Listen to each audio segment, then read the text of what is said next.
Let me pull it up here. I thought you did. Well, I only saw the... You can see the peaches there, man. Go buy yourself peaches glasses, Bubble. It's right there on her table. I saw it. Let me see it. You didn't comment about it. Was the autograph? I wasn't talking about the picture with him. Oh, there it is. Oh, there it is. I see it. Bro, I wasn't looking. You saw the bear, right? I did see the picture, but I didn't see that bear.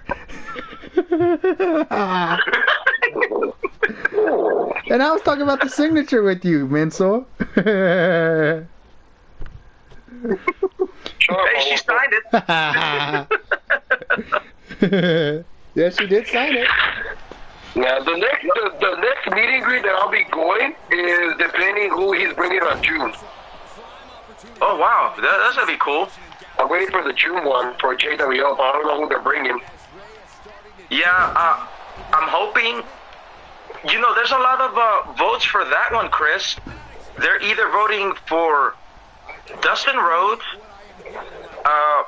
Starks, Hobbs, and Briscoe. I would vote One for of those Dustin four right there. Rhodes. I would vote for Dustin Rhodes.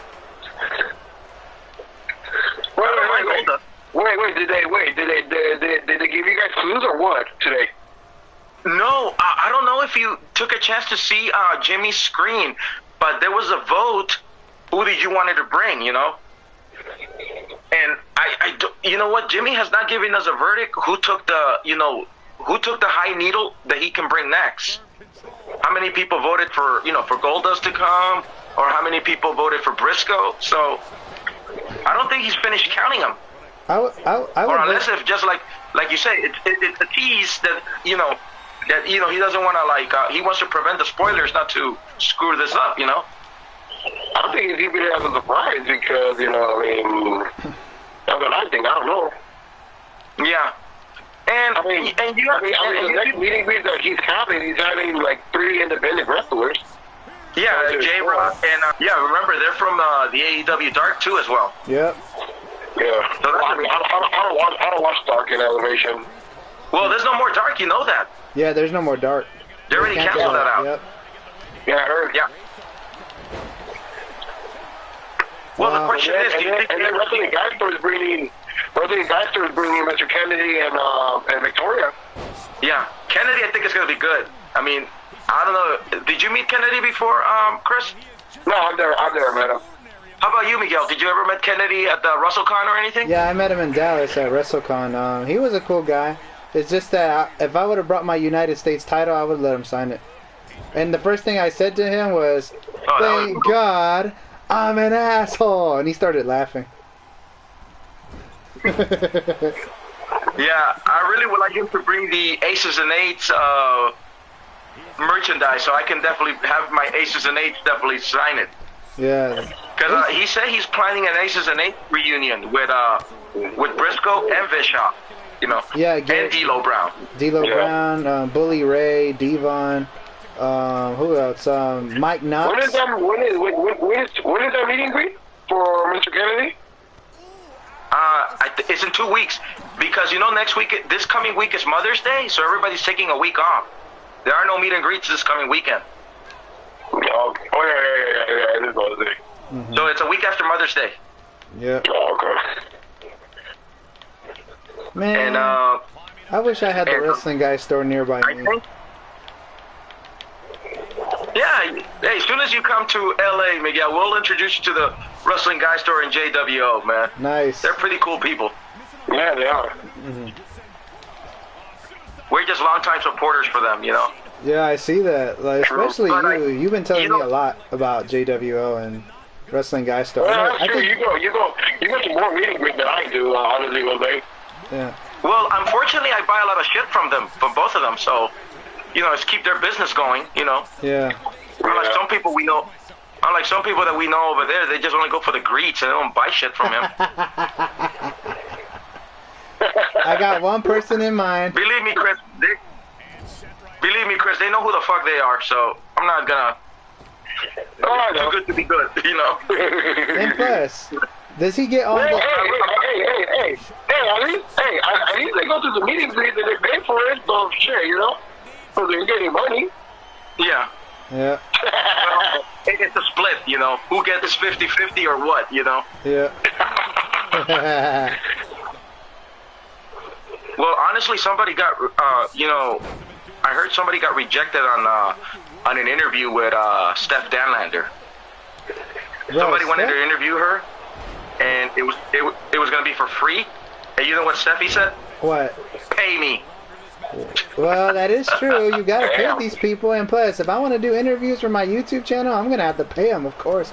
I know they're not gonna want to do it for free. Well, some would do it for free. That's true. Yeah, some would do it. True. Some would do it for free, but some won't. Hey, Steph Danlander said this, dude. Pay me. Because her hanging around with Matt Cardona, dude, she is very over, man. Bro, she's fine as hell, though. Like, She's over. You think she's going back to WWE? Hell no. fucking no. Hell no. Bro, when I saw her in NXT, bro, Shit, I don't even...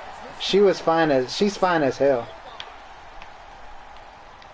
No, she's the tallest women talent I met, dude, in a meet and greet. You know? Really? Because she is tall. You know that, dude.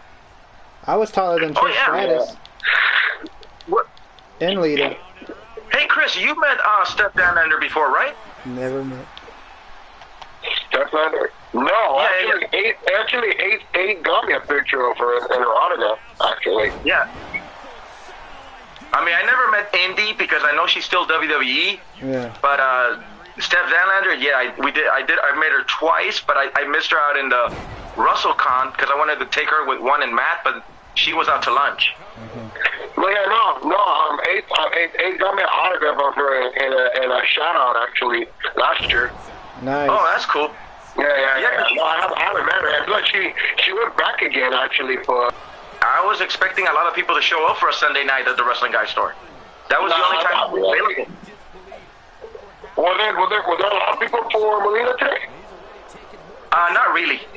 I think probably maybe about 40 to 50 tops or something. But, you know, I think people got to understand that you can't expect crowds on these meet and greets because people are still recovering from the WrestleMania financial issues, you know. Probably everybody's broke after WrestleMania. Yep. It's almost like if you're Christmas shopping, you know. Well, I wasn't really too broke after WrestleMania because I knew how to use my money. Yeah, well, I save up. Yeah. That's the only reason why you see me on meet and greets, because I save up, you know. Yeah. Oh yeah, and in August they're gonna do a convention here in my area. Scott Steiner and the Black Ranger Zach, he's gonna be there. Oh, that's cool. And the guy, there was a Head Shrinkers reunion at the Michigan Comic Con today. oh nice. You saw Rikichi's Instagram? No, I did not. Dude, when are we ever gonna see the Head Shrinkers here? Yeah. Bro, I don't Samu and Fatu. I don't start following wrestlers until I meet them. The only way I follow them is when they say they're gonna come to an LA meet and greet. That's the only way I follow them. Yeah. You know. Yeah. That's how, like saying if Rikishi's gonna be in LA, okay, then I'll be in LA or something like that. You know. Yeah. So I'll be at June 11.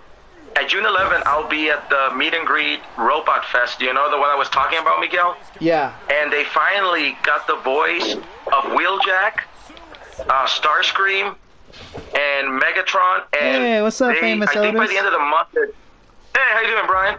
What's going on, guys? What's happening? We just talking some we're here, wrestling just, and we talking live on the about stream. A lot of topics, you know, meet and greet topics and everything. So, you know, we're just hanging. Yeah. Hey, but Oh, yeah, let me ask Brian this question, Miguel. Let me ask Brian this question because, you know, this NBA season is getting a little hot, so I'm going to make it a little short for Brian. Okay, go ahead. Brian, are you expecting 7 games with LA and Golden State, yes or no? What's your prediction on this? No, 6. Going 6. Going 6. I mean, so far right now, LA leads it, if I'm mistaken, right? We're going to win it in 6. Yeah, they lead it to it, yeah. So the prediction goes like this. No 7 games, right? Nope, we're going to close it out in 6. We're going to win tomorrow. We're going to lose Wednesday. We're going to close them out on Friday, and then we're going to take on either Phoenix or Denver in the conference final. Who do you guys want, Denver or Phoenix on this one? I wanted Phoenix, but let's see how that turns out. But I say Lakers in 7.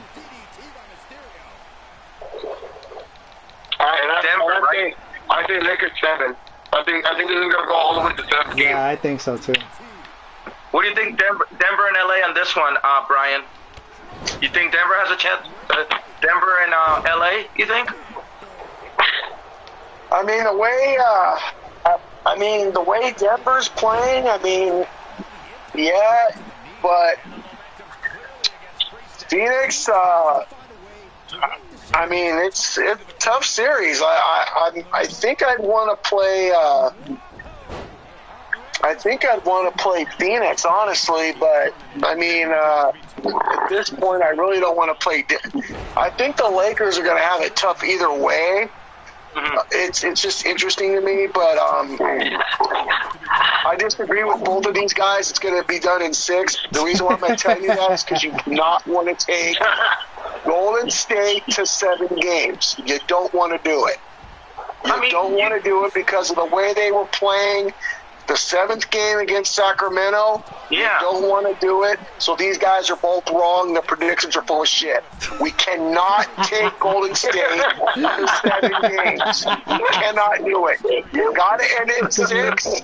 Otherwise, you're giving momentum to Golden State. It's over in 6. That's it. It's got to end in 6 games. It's got to.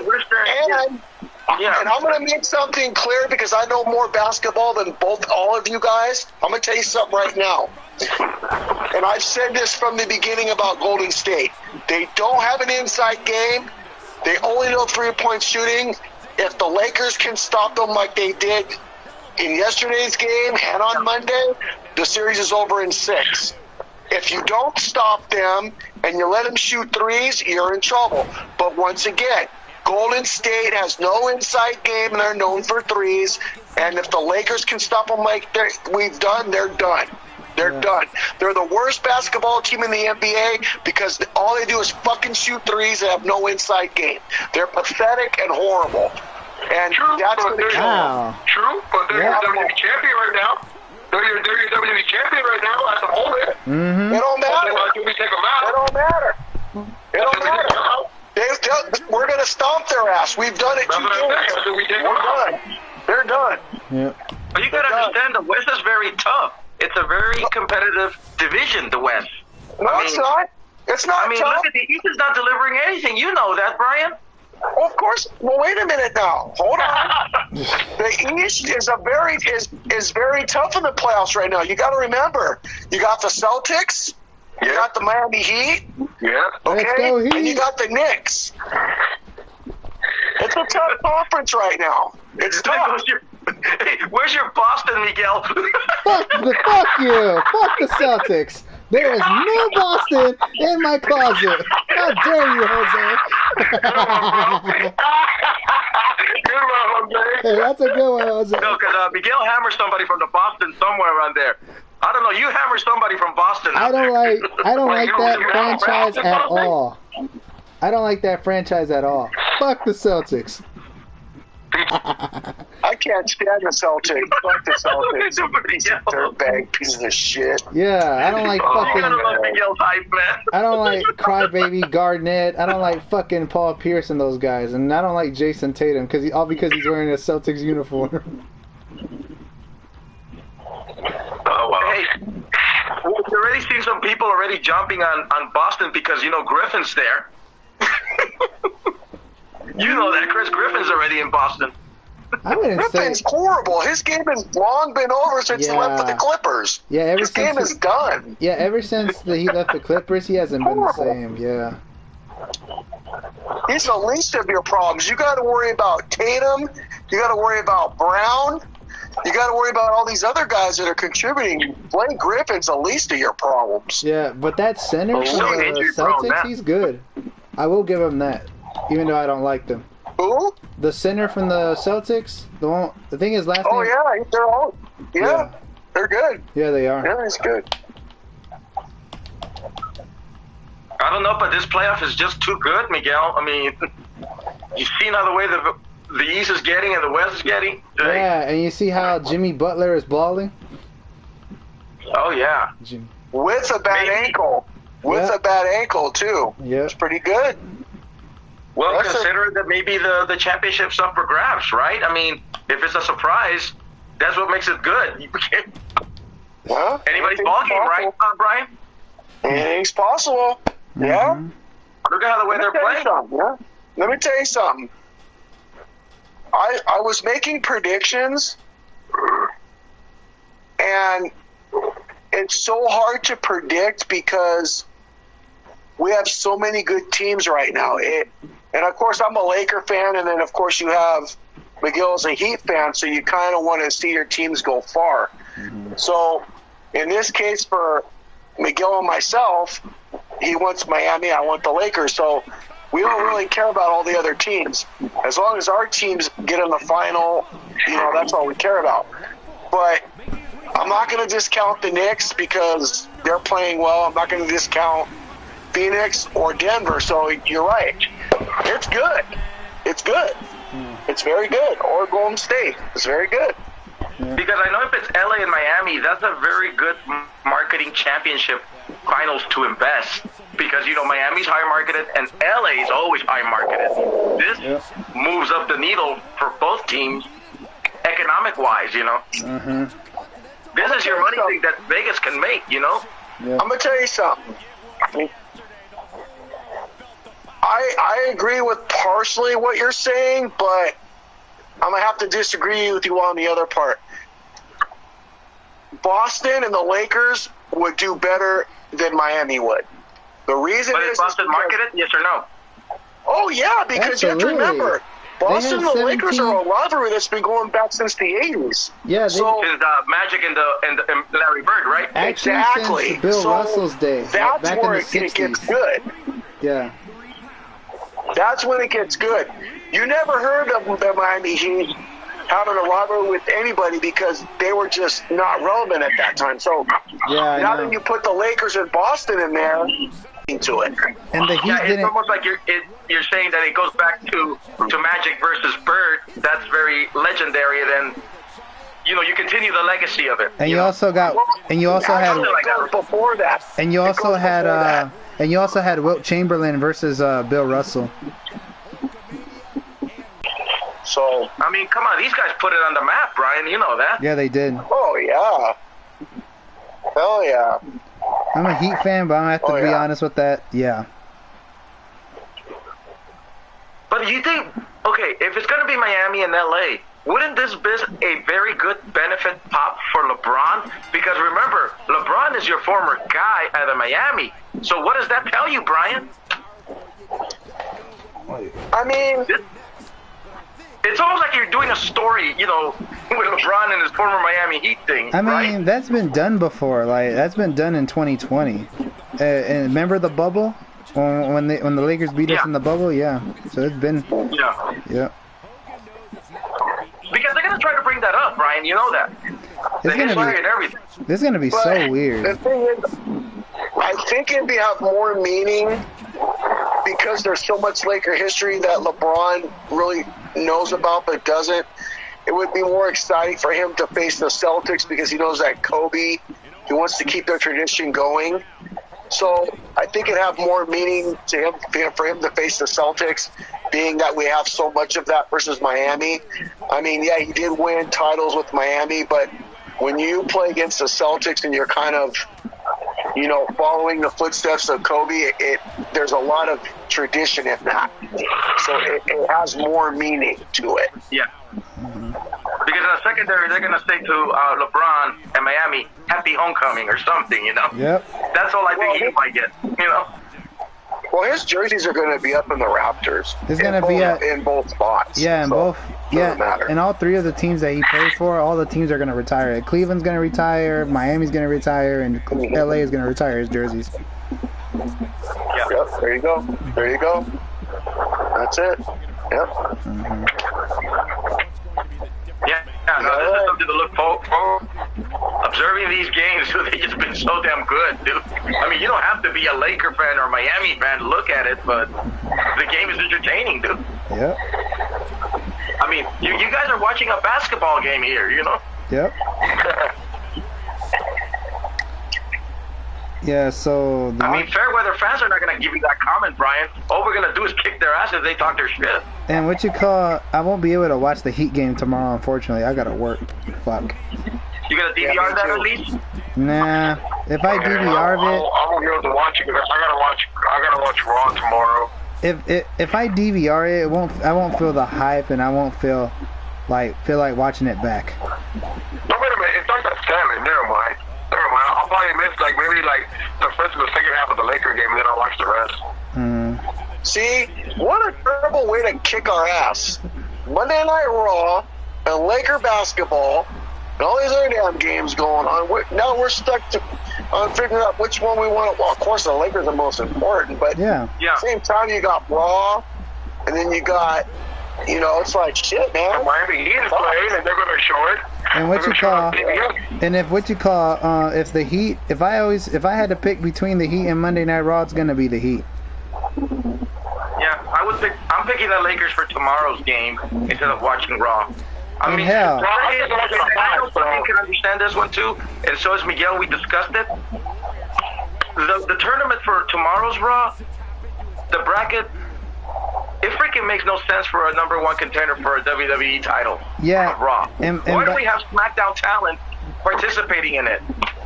And by the way, we want to hear this one from Brian. I would also, before Brian answers that question, I would also pick the Marlins over Monday Night Raw. But go ahead. Yeah, go ahead.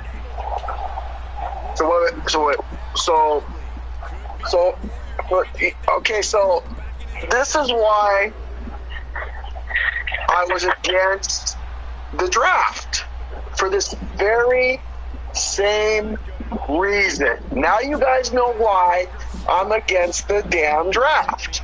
Because now everybody wants a shot at the world title. Meaning from SmackDown and Raw. They should have never had the draft. That draft should have been non-existent. I told everybody, you need to keep things open so that way everybody has an opportunity at a championship, meaning this world title that is now presented. You're going to give everybody an opportunity, whether it's Raw or SmackDown, for the title. That's why I was against the draft. Now you guys understand why I was against it? Yeah. And everybody was all hyped on it. Why? Why are people hyped up with the draft? That's a joke. And here's another thing that may not surprise you, Brian, tomorrow. The women's titles are going to be swapped. What does that tell you? Okay. You disagree with that? I mean, I got nothing. It's the same old song, and it's never gonna change. I mean, first of all, Rhea and Bianca have been on both shows. My whole thing is, why are you gonna fix something that doesn't need to be? Why are you gonna fix?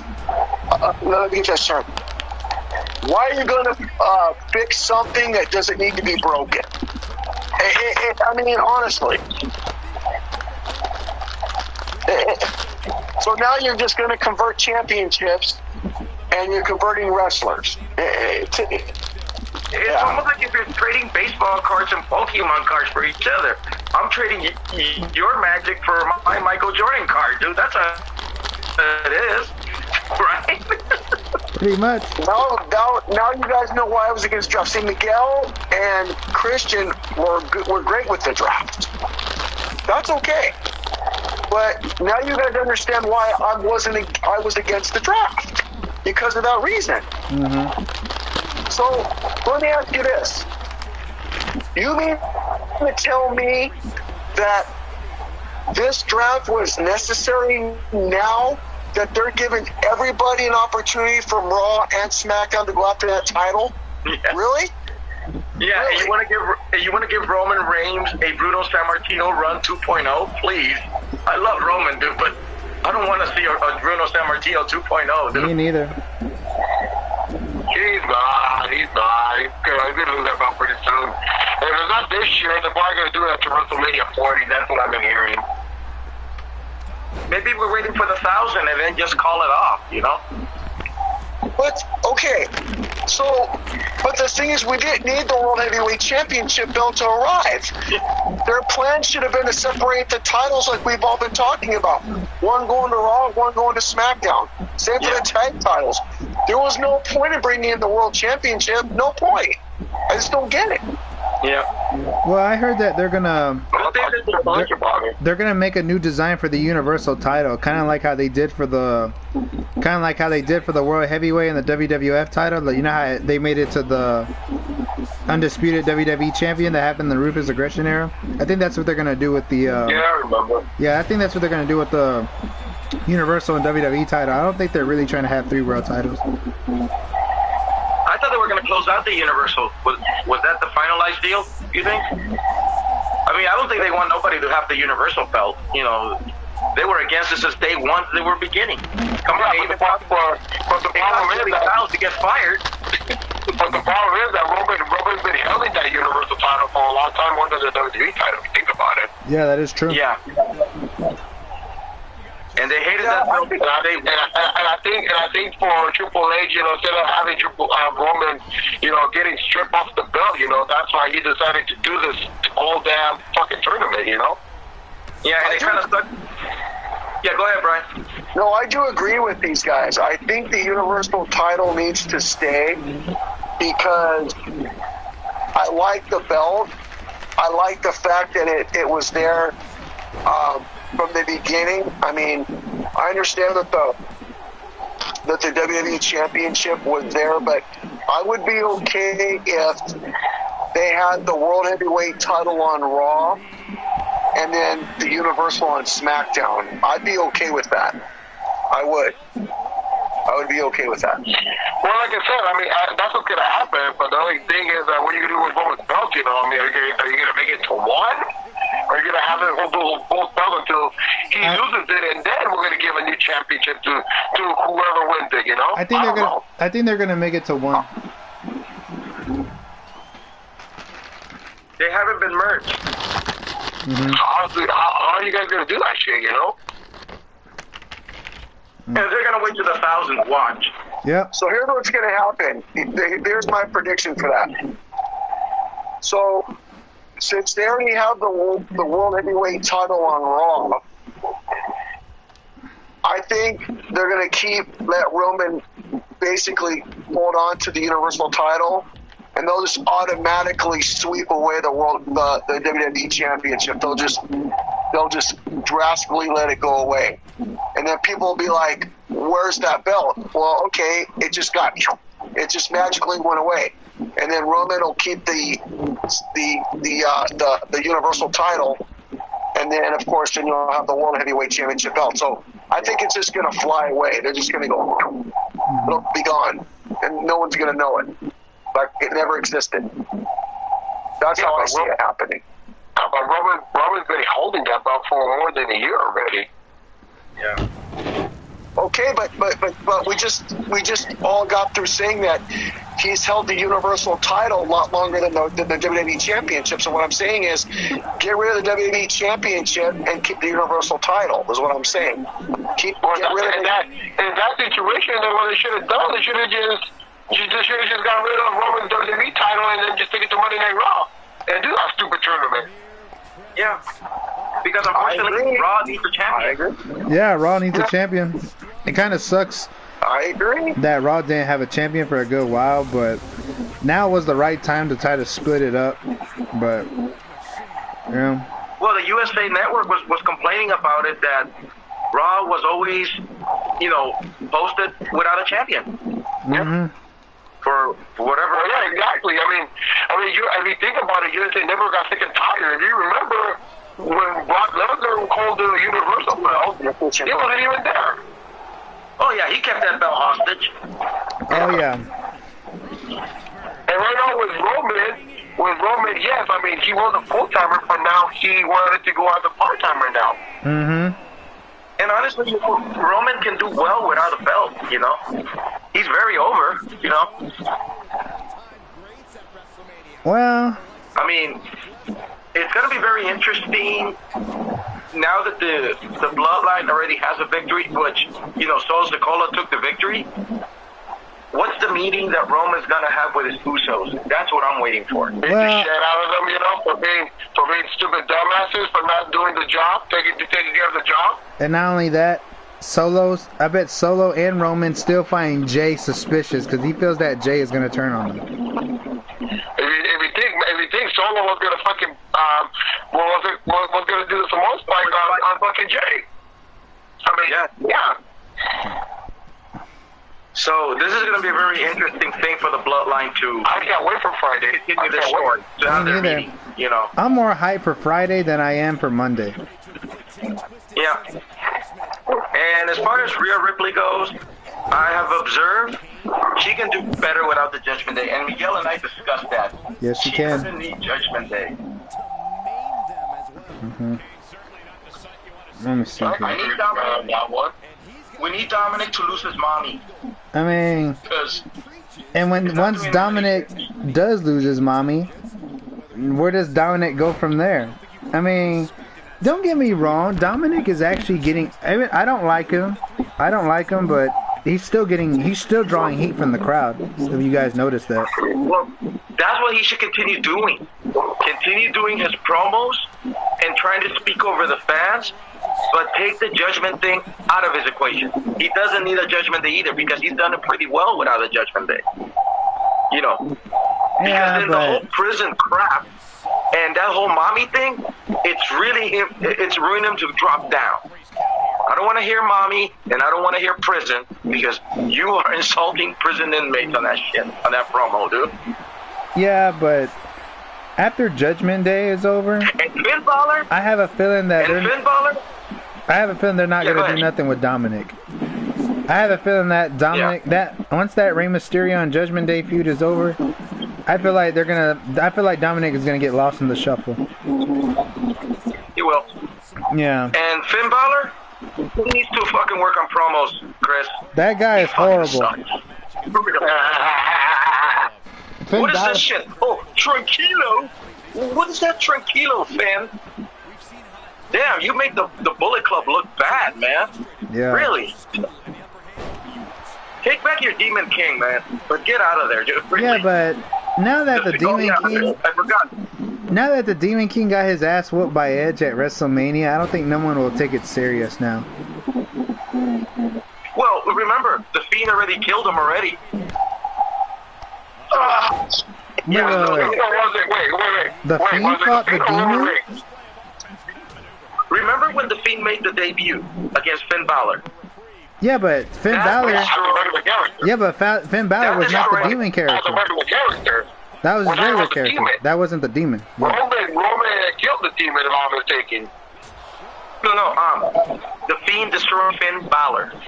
Yeah, but we're talking about the Demon character. We're talking about the Demon character. I'm saying that the Demon. When he fell out of the ring and shit like that. Yeah, I remember that one. Yeah. The Demon character. We're talking about the Demon character. Yeah, the Demon character. Yeah, that's already. Not the regular Finn Balor when he faced the Fiend. I know what you're talking about, but we're talking about the Demon character. Yeah. Mm-hmm. Yeah, they say that God destroyed him, which is a funny part too. Mm-hmm. Yeah, no, you know, Finn Balor needs to take time off and regroup because he fucking sucks. You know, that's all I gotta say. Well, if you think about it, I thought. So you need to tell me that Edge was a better leader than Finn Balor? Yeah, because it made no sense kicking out a creator. Yeah, absolutely. Yeah, I agree with that. Well, that was Vince. I mean, the Judgment Day was good with Edge, Damian Priest, and Rhea Ripley. You had a trio and a mouthpiece. I don't need you to bring 40 or 20 guys to join Judgment Day. You're not the NWO. I'm sorry. But here's the one thing. If they were going to do that, you know what they also should have did? They should have made Damian the leader because Damian knows how to talk, but there's no official leader in the Judgment Day. Yeah, it just made no sense. Yeah. It made no sense. Damien I looks thought like that, you know, he's a great leader. I thought Damien would have done the kick out, you know. Yeah. Yeah, and in general, I'm not invested in Judgment Day, and I don't feel for Judgment Day, and Judgment Day sucks. That's all I gotta say. I agree. I don't give a shit if people hate for it, but I am not invested in Judgment Day. I agree. I don't like Judgment Day at all. And you took it away. And you took it away from a pay-per-view that WWE's trademark still has, the pay-per-view Judgment Day. Yes, they. That is true. Yep. That is true. That is true. The Judgment Day has the pay-per-view, remember. When I first saw this Judgment Day, I was at WrestleMania in Dallas. Well, I think it was a Monday Night Raw before WrestleMania, that year that I went. I was like, Judgment Day? Really? They couldn't come up with a better name for this? Because I like the concept of the whole character and everything. It's just the Judgment Day name. Yeah. I wasn't really too much into it. Yeah, so it just needs to fade anytime soon. But if it's the idea of putting Rhea independent as a champion, you could do it that way. Mm-hmm. This whole mommy drama that Judgment Day is getting, it's just too boring, and it's not my cup of tea, man. Really. Mm-hmm. Yep. That's how I feel about Judgment Day. And as Rhea Ripley, as much as I respect her and like her, she's a talent. She needs to be taking bumps by male guys. I don't want the males to be hesitant to do their moves and do the breaks. Agreed. I've been through a list about women taking bumps, okay? I will say this, Miguel. Divas have taken bumps. Lana has taken bumps, okay? Yeah, but Stacy Keibler has taken bumps, including a stunner. But I don't think Lana has ever. I don't think Lana has ever taken and a bump. Stephanie took a bump. Yeah, but I don't think Lana has ever taken a bump from a man. Yeah, I don't think so. That is correct. Yeah, I mean, no. Nia Jax did.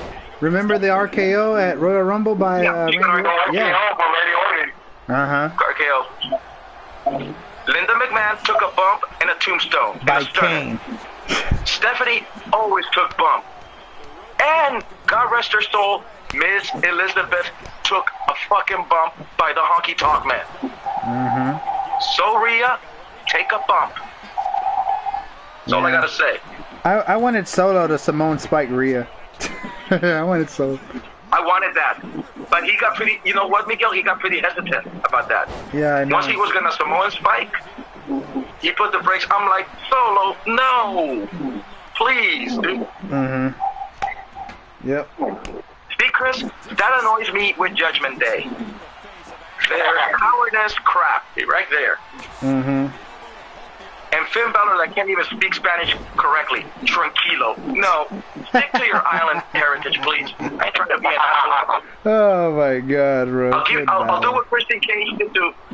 I'll do what Christian Cage did to Sheamus. A potato. Mm-hmm. Not Idaho, Ireland. Mm-hmm. Yeah. Alright, guys. I'm gonna let you guys go because I gotta go to bed. I gotta work. Alright, Tribal Chief. We'll see you, Tribal. Yep. Nice talking to you guys. I'll see you too, man. Alright. Alright, see you, Chris. See ya. Alright, Órale. bye. But yeah, so. Oh, hey, Brian. Did you watch last night's fight or something? Or you were not into the fight last night? Canelo fight. The boxing No, I fight. didn't watch the fight. No, I didn't watch it. Yeah, because I know Miguel told me you didn't watch it either, right? Nah. I thought I wasn't gonna watch Backlash because I wasn't really too hyped for it. I only saw the last 3 matches. That was it. Yeah, but Puerto Rico has some pretty hype, bro. That was pretty good, you know. I guess. Everybody, like, the Puerto Rican crowd was very still over, you know. Yeah, they were, but I still wasn't hyped for this event because of the match card. Yeah, that's true. Yeah. I mean, what do you think of Tony Khan selling all those ticket sales right now for his All In? I think it's going to be All Out or All In, I think, for the Wimbledon one. No, it's All Out. There you go. Yeah. Whoa. Whoa. Time out. Wait. I just had a brain fart. Miguel, did you just say you didn't like Backlash because of the match cards? I wasn't. No, I said I wasn't hyped for it because of the match cards. You didn't have any hype. Yeah, I didn't have any It hype. wasn't hype. Yeah. What the hell? The fans loved it. The whole state of fucking Puerto Rico went nuts. Hold on. I didn't say the match quality, the match card. Like before the show when I saw the match list, like I just didn't feel any hype into it. Like, did Omos and Seth Rollins get a storyline into it? No.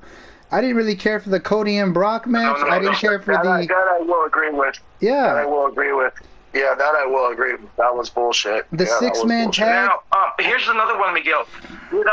Did Theory and Lashley, and what's his name, Bronson Reed, did that make sense for those three guys? I didn't watch that. No. I did not watch that. Because there wasn't a story for the three. I didn't watch that match, and I wasn't really too hyped up for Bronson Reed and Bobby Lashley either, because I'm not a fan of Bronson Reed. Like, I just was not hyped up for this, for this match card, and I didn't really care to see Bad Bunny and Damian Priest go at it. But that stole the show, though. Yeah, and they built up a story from the previous WrestleMania when they were tag team partners. I thought I wasn't gonna watch it. Story, I thought I wasn't gonna watch it, but turns out I did. I only saw the last 3 matches, and that was it. And I don't think I'm gonna rewatch that because I don't think it's really worth looking back on. So, yeah. Oh, and don't. And you know what? You are gonna bring a point on this, Miguel. I say Bronson Reed will be lost in the shuffle because Lashley is now in SmackDown.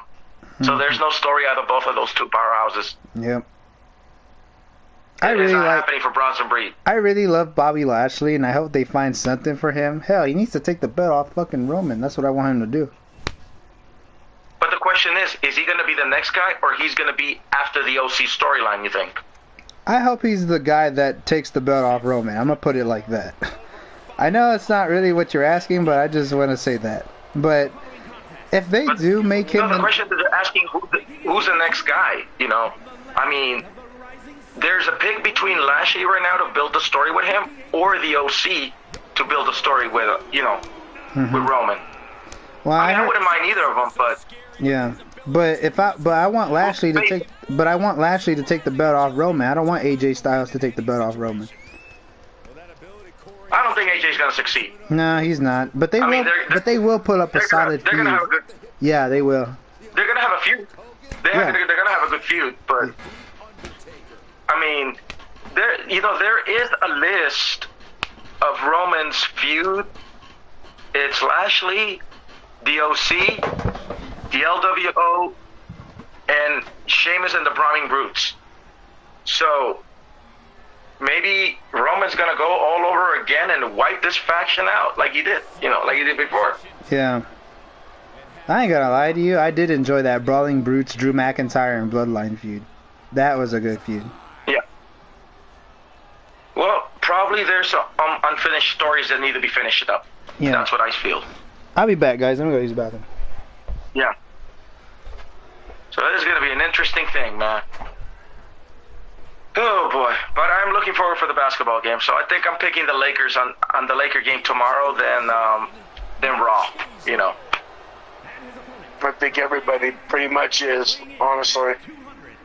Do you feel? Here's one thing about numbers, Brian. Since you're very good at numbers on this one, do you think the number ratings will hurt Monday Night Raw because viewers will tune into the NBA playoffs? Do you think that's something that hurts the Raw brand in that level? Yeah. Like Monday Night Football, does it? Yes or no? Oh yeah, it's gonna hurt Raw a lot because everybody's gonna be tuning into the Laker game. Everybody, basketball playoff. I mean, it's gonna hurt them. It's gonna hurt them for sure. Because they say it traditionally, Raw gets hurt when you have Monday Night Football, right? The years that you've seen Monday Night Wars, Right. It's gonna hurt them. It's gonna hurt them. Because all I know that the NBA playoffs is just, a temporary thing. It's not an every Monday situation. Right. So It's gonna hurt. yeah, so people like Meltzer are there saying that maybe Raw may be hurt tomorrow due to NBA playoffs. You know. Yeah.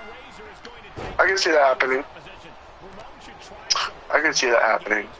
And then I'm looking at the bookings that Raw is booking for tomorrow. I don't know if they're trying so hard to do these bookings to see if people are going to channel surf, you know, the events. I don't know. I mean, at this point, they never do good after a pay-per-view. And in my opinion, I think that if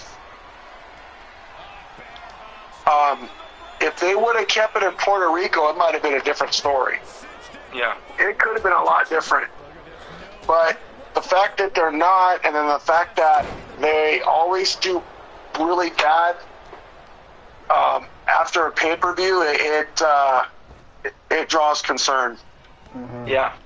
Because I think that the only thing they're going to hopefully be okay is when the NBA season's over. But then they're going to have to wait till September when Monday Night Football comes, and then they have to think of a strategy to make Monday Night Raw watchable.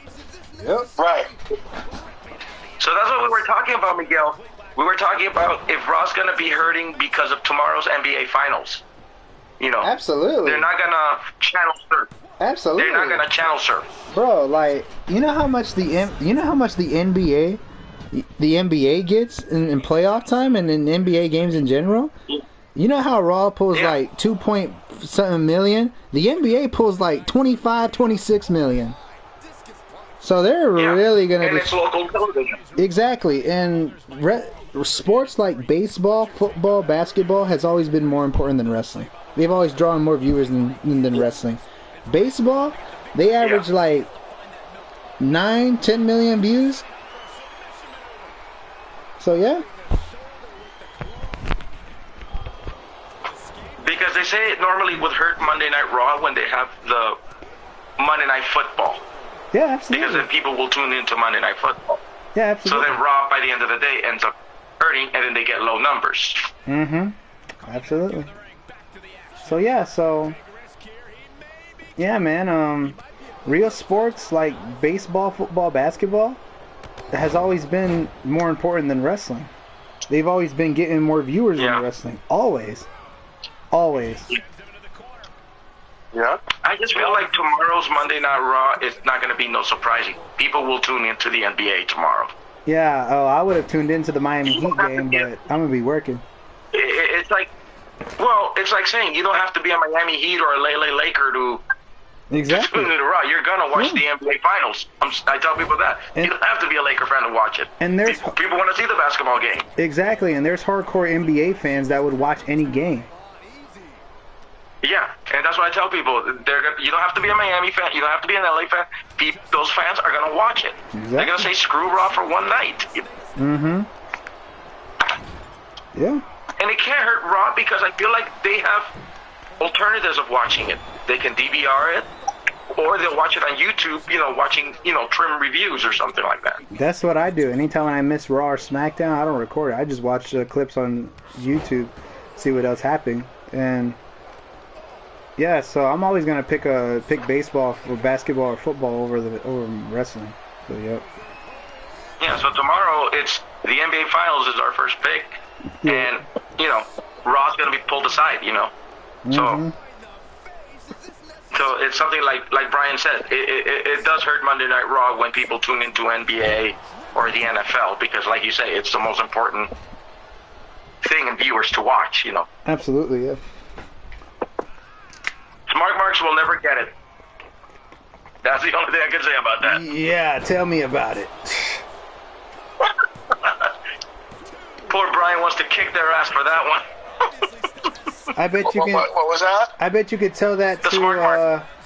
I could tell you to that one lover of GCW. I won't mention her name. They'll never understand. Exactly. Wrestling is entertainment. It's not real sports. It's entertainment at the end of the day. Yes, these guys Yeah, it's predetermined. These guys get hurt. So I'm not going to call it completely fake. It's just entertainment.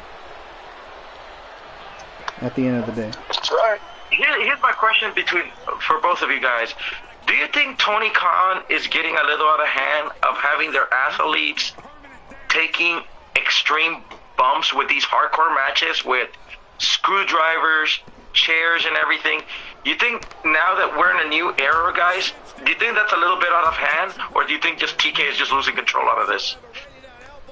Well, because some people are getting a little offensive and a little, mixed feelings about it. That now a lot of people don't want to see screwdrivers or or glass shops or anything like that. I mean, and at the how do you feel about that? Do you think TK is taking some control or losing control? I mean, the wrestlers, they have an option to say yes or no if they want to do that. And some are willing to put their bodies on the line to get over. And, like, that's what Jeff Hardy did. Going through all them SWAT time bombs off 16 feet high and all that crap. Like, I'm pretty sure that these wrestlers kind of want to do the same thing by going through those screwdrivers and all that stuff you mentioned. That's how some of them get over. Yeah. And I'm pretty I mean, they could tell Tony Khan no if they wanted to. But, and I'm pretty, sometimes when the wrestler says sometimes no, I feel like, sometimes when wrestlers say no, sometimes the promoters will change it. Like, for example, Stone Cold did not want to work with Mark Marrow. You know why? Because of the whole Sable. Because Sable was did the Sable bomb on Mark Marrow, and he thought that it wouldn't work. So they decide not to do that because sometimes they have to listen to the wrestlers. Yeah. So yeah. Yeah, because sometimes I feel like some people it's like somebody got offensive with the Kenny Omega and John Moxley fight that the table exploded and the whole explosion was a dud and Tony Khan didn't do anything about it or he just ignored it.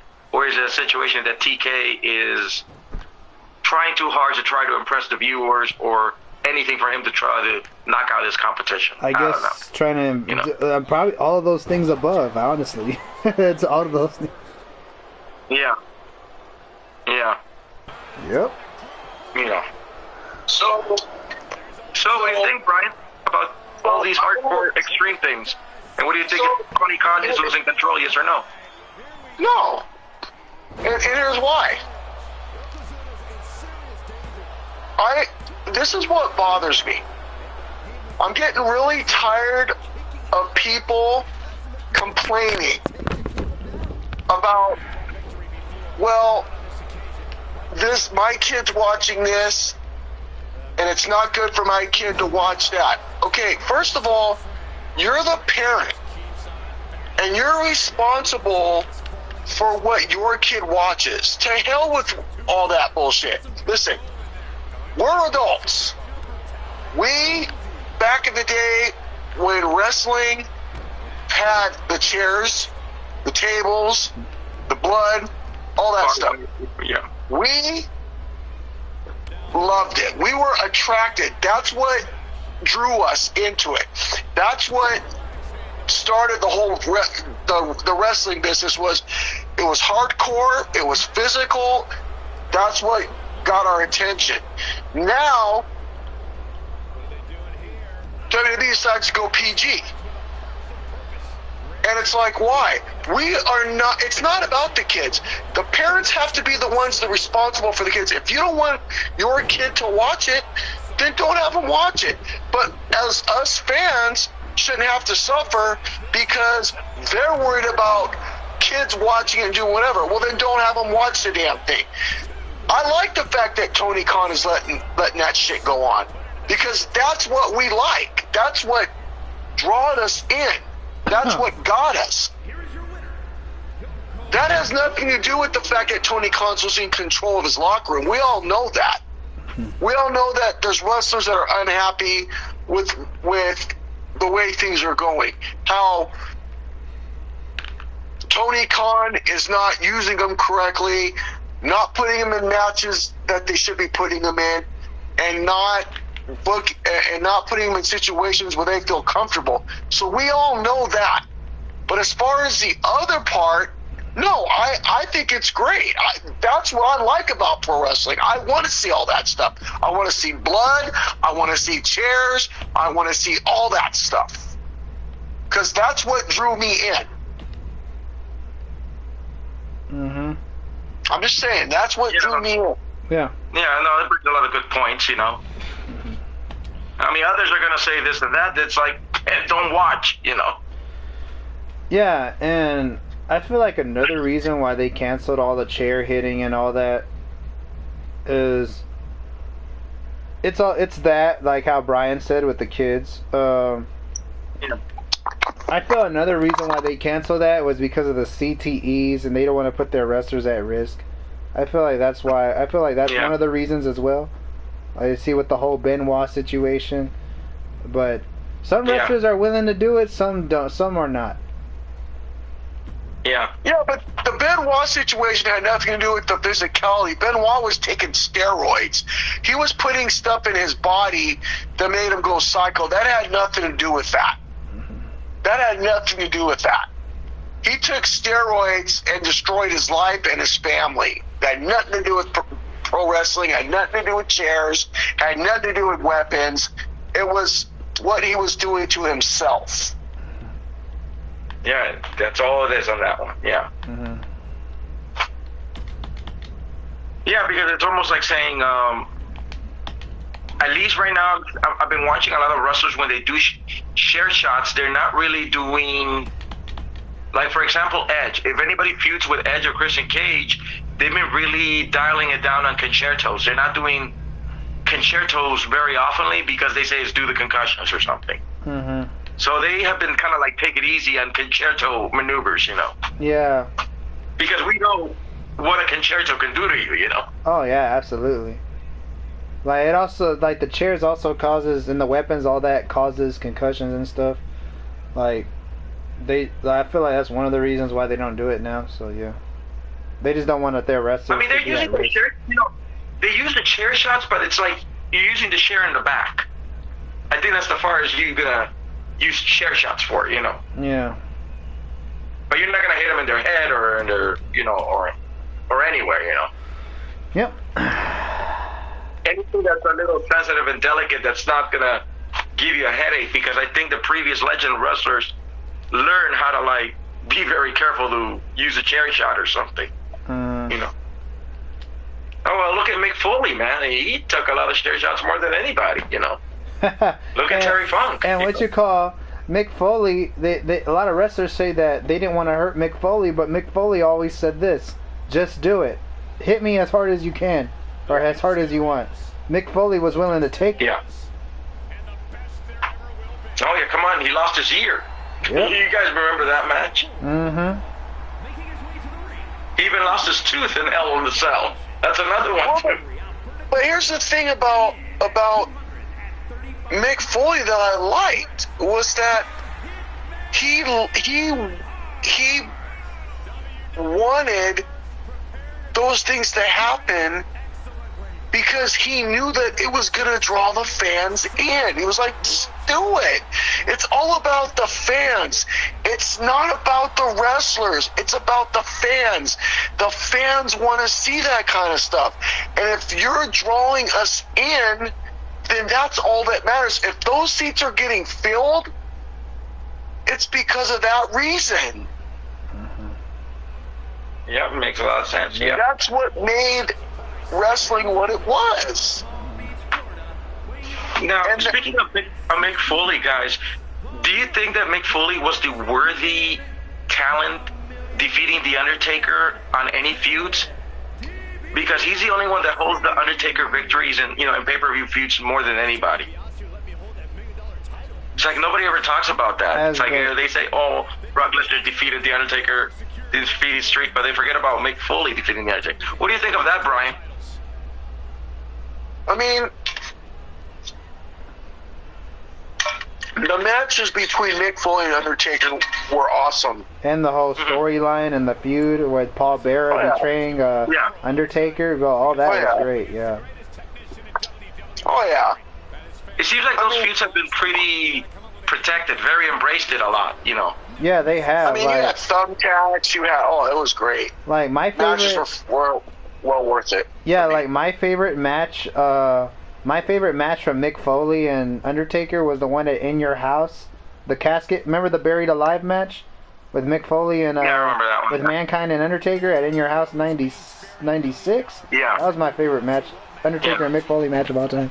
Hey, look who's here! Look who's on here! DMVN Pro Wrestling. Oh, send him in. Get him in here. Hey, you want to get in the call on DMVN Pro Wrestling? He's commenting on the comment section. Hold on. Tell me, get his ass in here. It's all about the character and the connection with the fans that make pro wrestling what it is. Exactly. Wait. Is he on MTG Gaming on this one? No, he's not on the group chat. He keeps leaving. But let me ask him. You want to get in DMVN Pro Wrestling? Yeah, get him in. Yeah. Yeah. Get him in here. Just one time he can always leave. Yeah. Yeah. Tell me, we're having a nice conversation about it, so yeah. Oh, by the way, how was the meet and greet today, Jose, with Melina? Oh, yeah, it was good. Yeah, we missed you out there. What happened? I know, I had to work, man. I really wanted to go. I was going to give Jimmy his shirt, and I had plans to do a shirt giveaway, but I freaking had to work, man. I couldn't get out of it. But there is a signing coming up, what, June, or is it July 26th? June, yeah. I will be attending that one. Yeah, because this week is Mother's Day, so there are no meet and greets this week. You know that. Right, so I'm going to attend the 26th one. So at least everybody's going to take time off, spend time with family, so it's understandable no meet and greets at that time. Right. And actually, I'm on vacation after Mother's Day, so... Are you leaving town or what? I am. I'm going to Game 6 of the Lakers and Warriors series. Nice. Game 6, I'm going to be attending, so... Mm-hmm. But, I plan on going to the meet and greet with Jimmy on the 26th. I know it's supposed to be, somebody's supposed to be there, so we'll see. Yeah, it's still a question mark, so they haven't finalized anything yet. Right. He can't, he commented on here, it says hanging editing vids right now. So I guess he can't come in right now. Yeah. Yeah. And by the way, that Undertaker match that I just mentioned, I have that match on two different DVDs. I have it on my Undertaker DVD and I have it on my In Your House DVD. Oh, that's cool. Yep. The Boiler Room match at SummerSlam was very good with the Undertaker. You know, that debut he had, and then when Paul Bearer turned on him. Mm-hmm. That was a very good one too. Yeah, he was like, "Give me the urn," and then Mankind came out and did the mandible claw, and then Undertaker was on his knees, and then Paul Bearer hit him with the urn. Hit him with the urn. Paul Bearer. He got bit and everything. Mm-hmm. But Hell in the Cell really stole the show. I mean, you had the Undertaker dropping Mick Foley freaking right in the air, man. Hey, DMVN Pro Wrestling said, "Is it just me, or was Backlash 5 out of 10?" No, not 5 out of 10. Where are you seeing these comments at? How come I can't see them? It's on my video. You have to hop on the video to see them. Like, I'm on a live stream on my YouTube. Yeah, the YouTube. I've been live on YouTube for about. I've been on live on YouTube for about way before you got on here. It was not 5 out of 10. It was not 5 out of 10. It was way good. You have to think about the hype from the point. Okay, I'm going to say this. Congratulations to the fans of Puerto Rico, because they completely put us fans of WrestleMania to shame. I look at Backlash was, if it was good enough for Puerto Rico, it had to be good enough for us, because those fans put us to shame. big time. Better than WrestleMania. Come on, man, look at the hype. They were cheering from the very freaking beginning till the end. The energy was good. Wait, it wasn't good, it was great. It was great. Now, DMVM Pro Wrestling, I will agree, and we had talked about this. There were certain matches that shouldn't have belonged in Backlash, but overall, the fan base in Puerto Rico put us to shame. Yeah. Wiped us out completely. Yeah. Shout out to the 5 on the stream. So, yeah. Now we'll see how Night of Champions turns out. Because, I mean, I don't know how you feel, Brian, or Miguel. I don't know how much do you guys as fans, are you guys too hype of seeing Saudi Arabia pay-per-views? Do you guys act like you look forward to it? Because some of the fans don't feel invested on it. I mean, due to the history and the political crap that country's going through. But how do you guys feel as fans, Saudi Arabia pay-per-views? Are you guys invested in them? Yes or no? Or mixed feelings? Or just like you're just watching a regular match? So Anybody can start. So, I'm going to say this.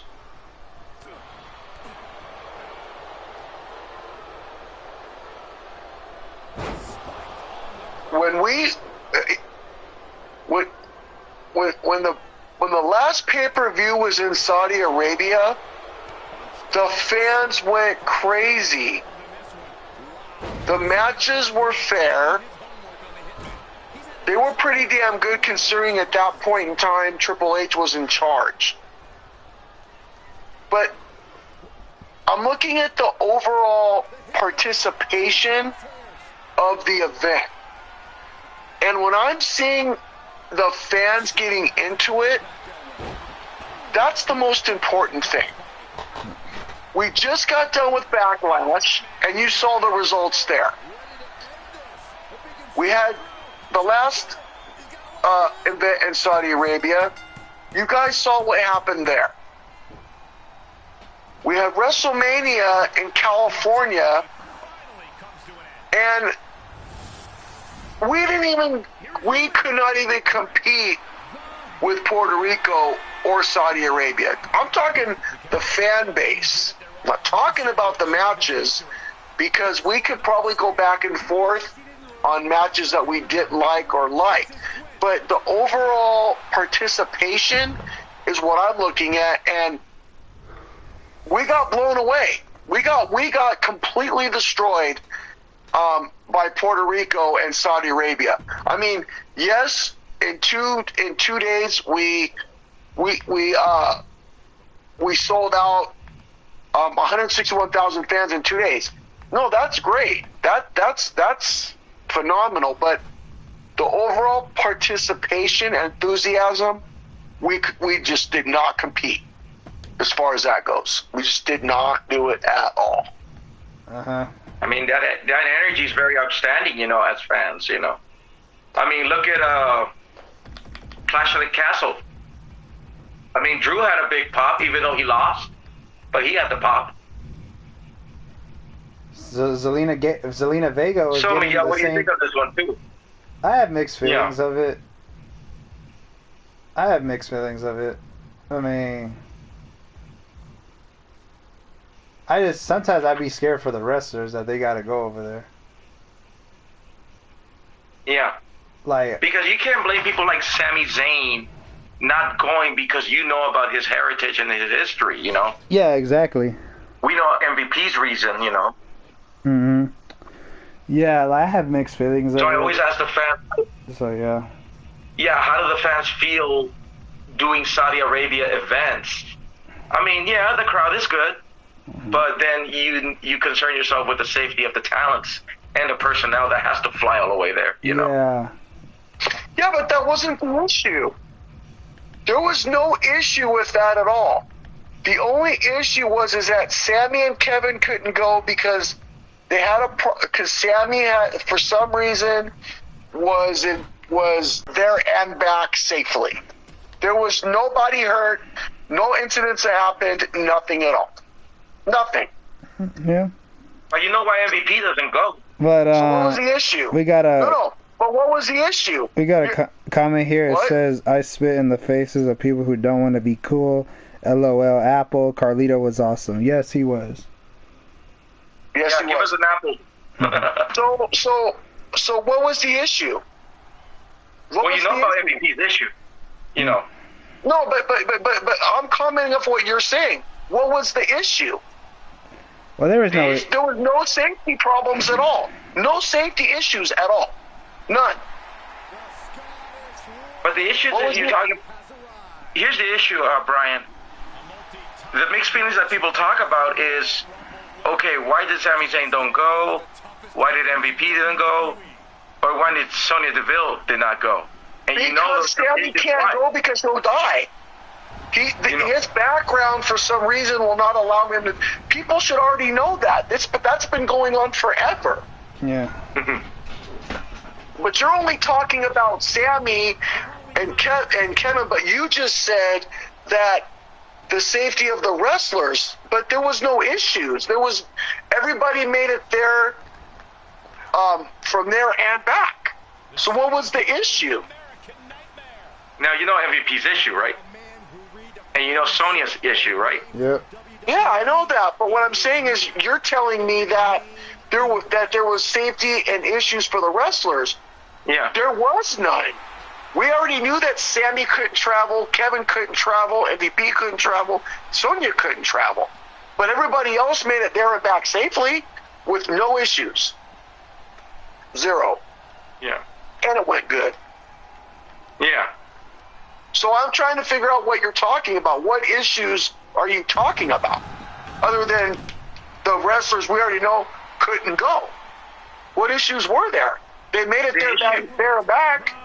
Not trying to mix this on this, but unfortunately it's true. The religion issues and the political agenda issues. Yep. Right. Because, you know, even though that you guys don't dig politics, and I'm not big putting politics into this because, you know, wrestling is our escape, and we use the wrestling as it is. But the main issue would have to be those two little things. Yep. That, you know, it worries the fans and it worries some personnel talents, you know. Mm-hmm. Because there's always, you know, Brian, there's always going to be somebody that's always going to instigate that, you know.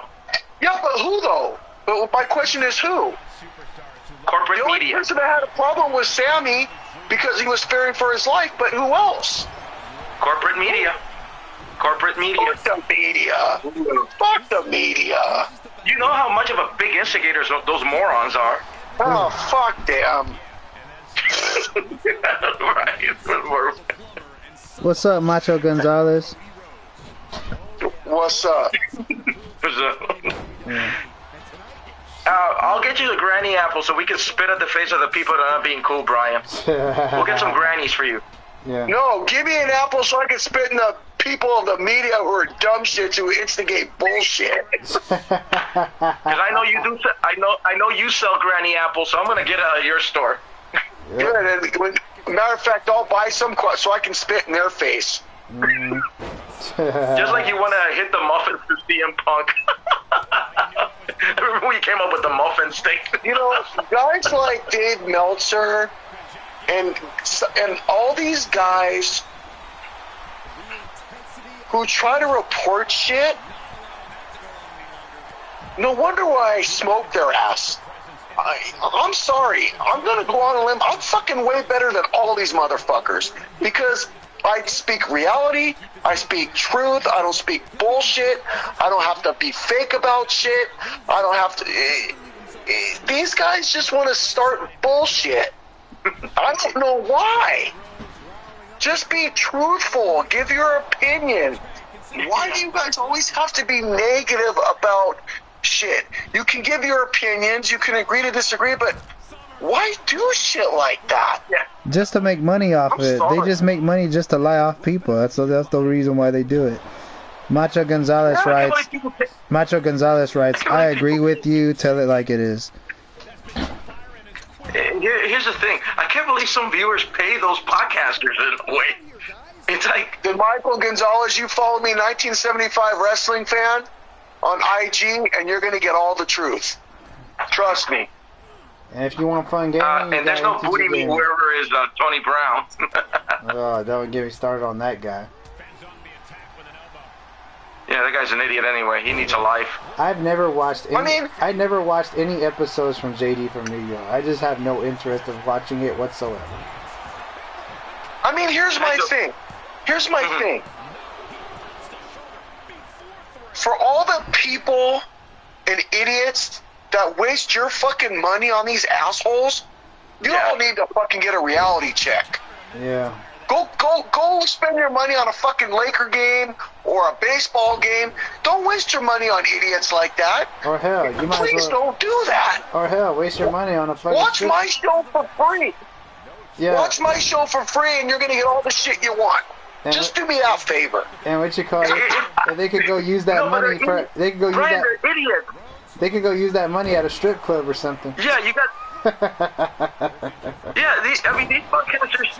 You know what? There's a clip of the podcasters I saw, like JD from New York goes, "Oh, this guy booty me gave me $100," and then NoDQ.com goes, "Oh, this guy named Psycho Jack Black or Mr. Yuck gave me $2."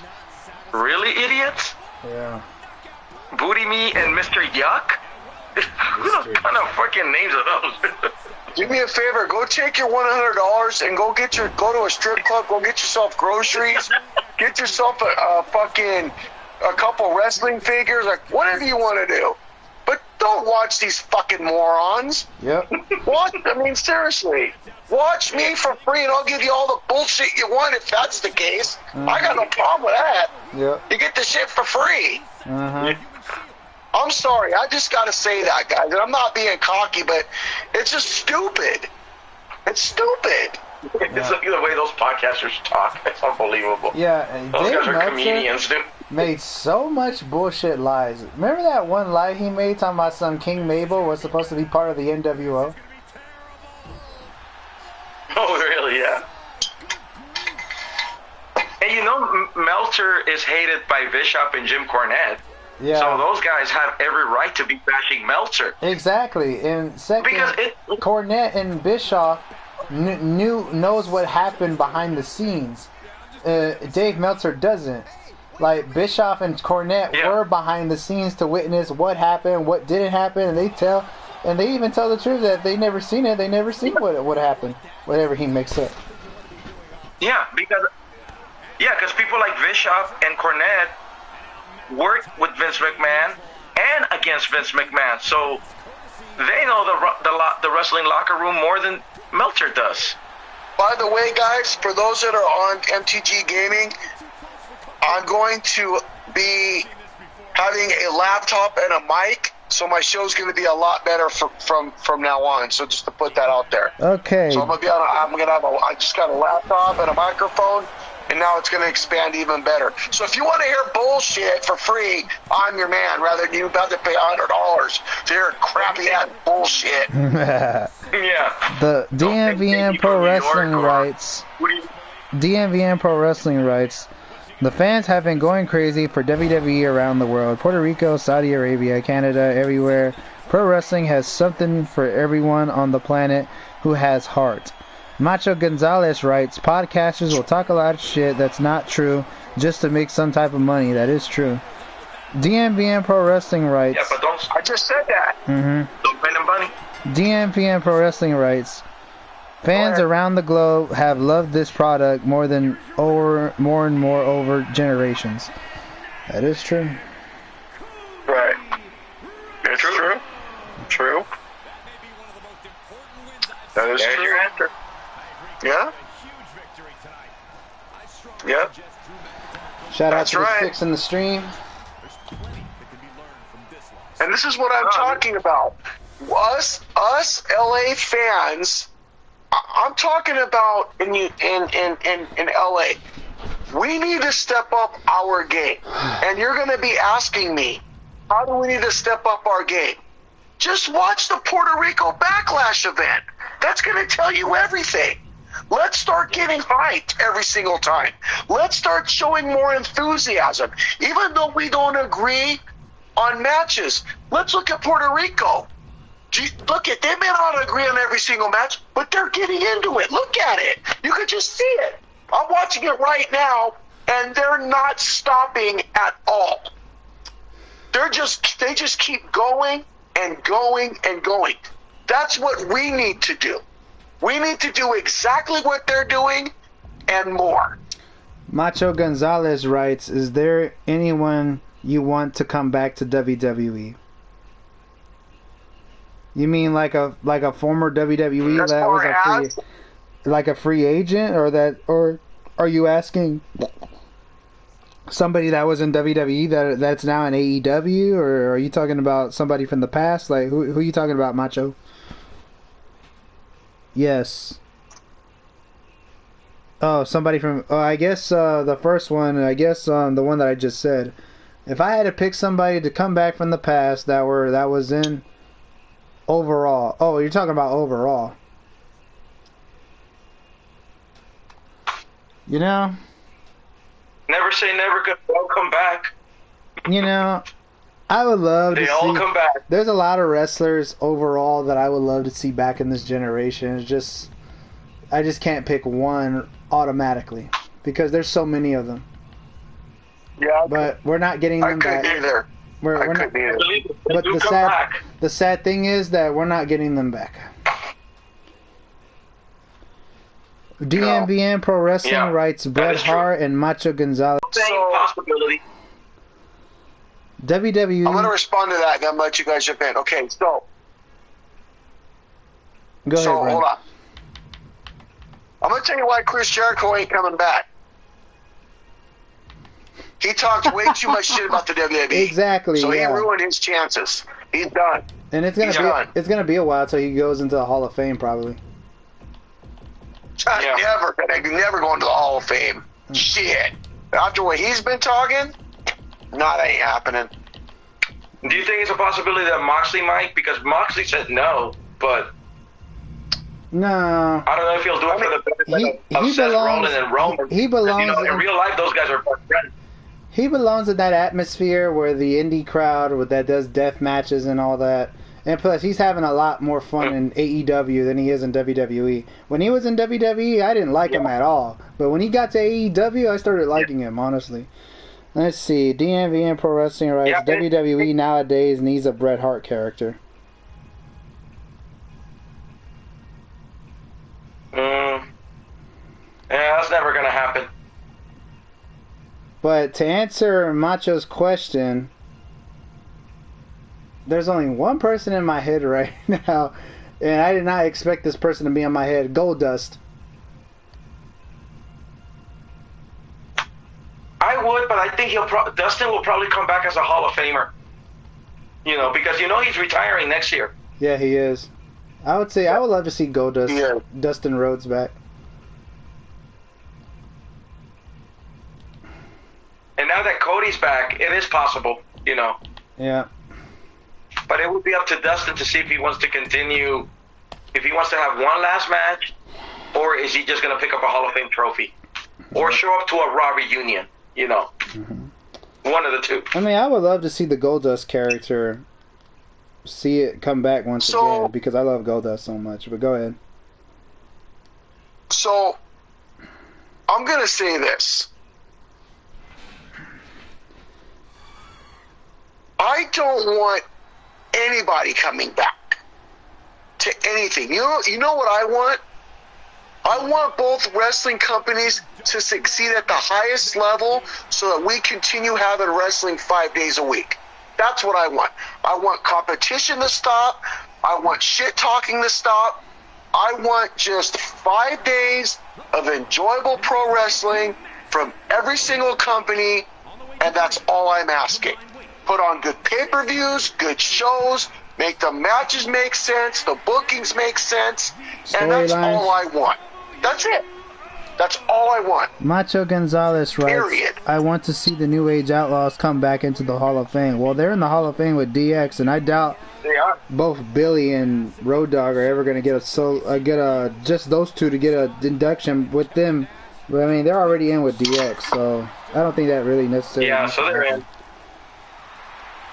The only guy that I expect multiple Hall of Fame trophies would have to be Sean and Paul Levesque.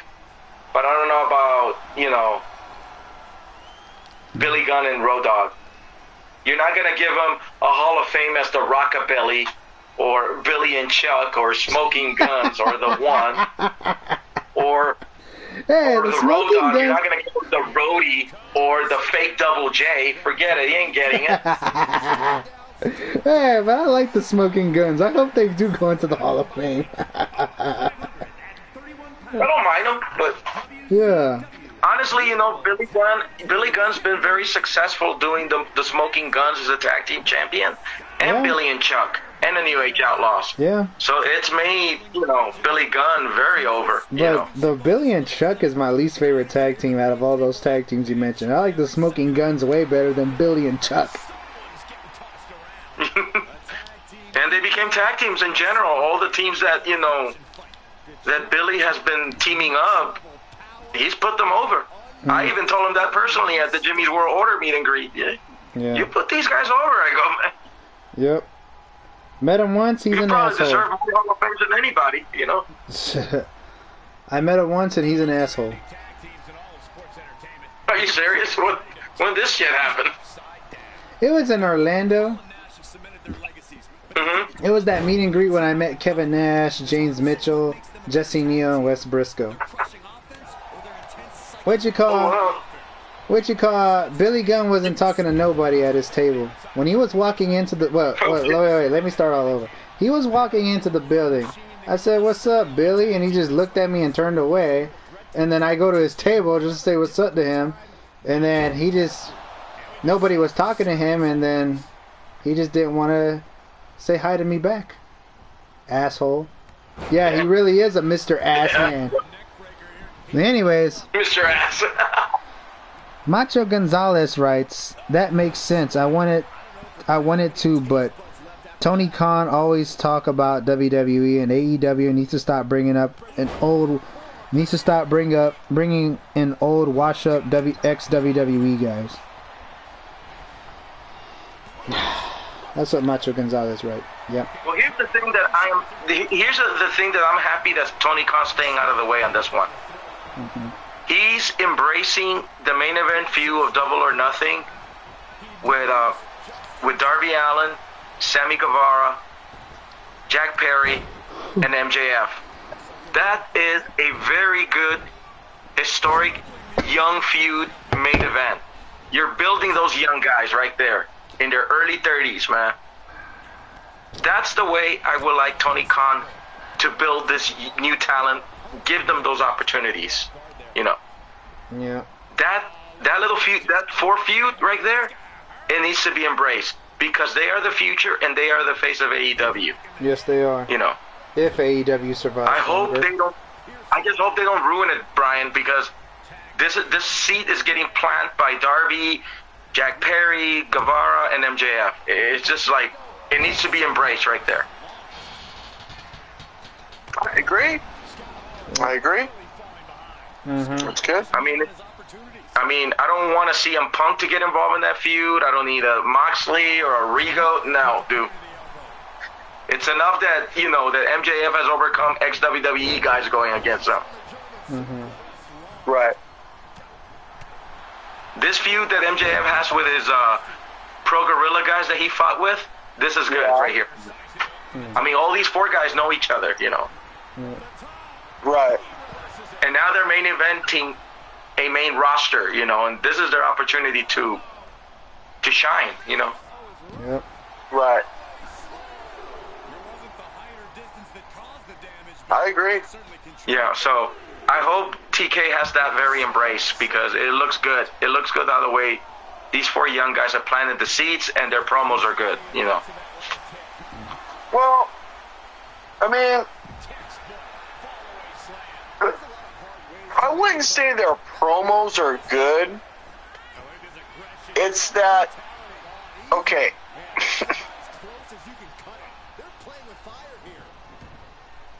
When I say this, I'm not saying this because I want Tony Khan not to succeed, but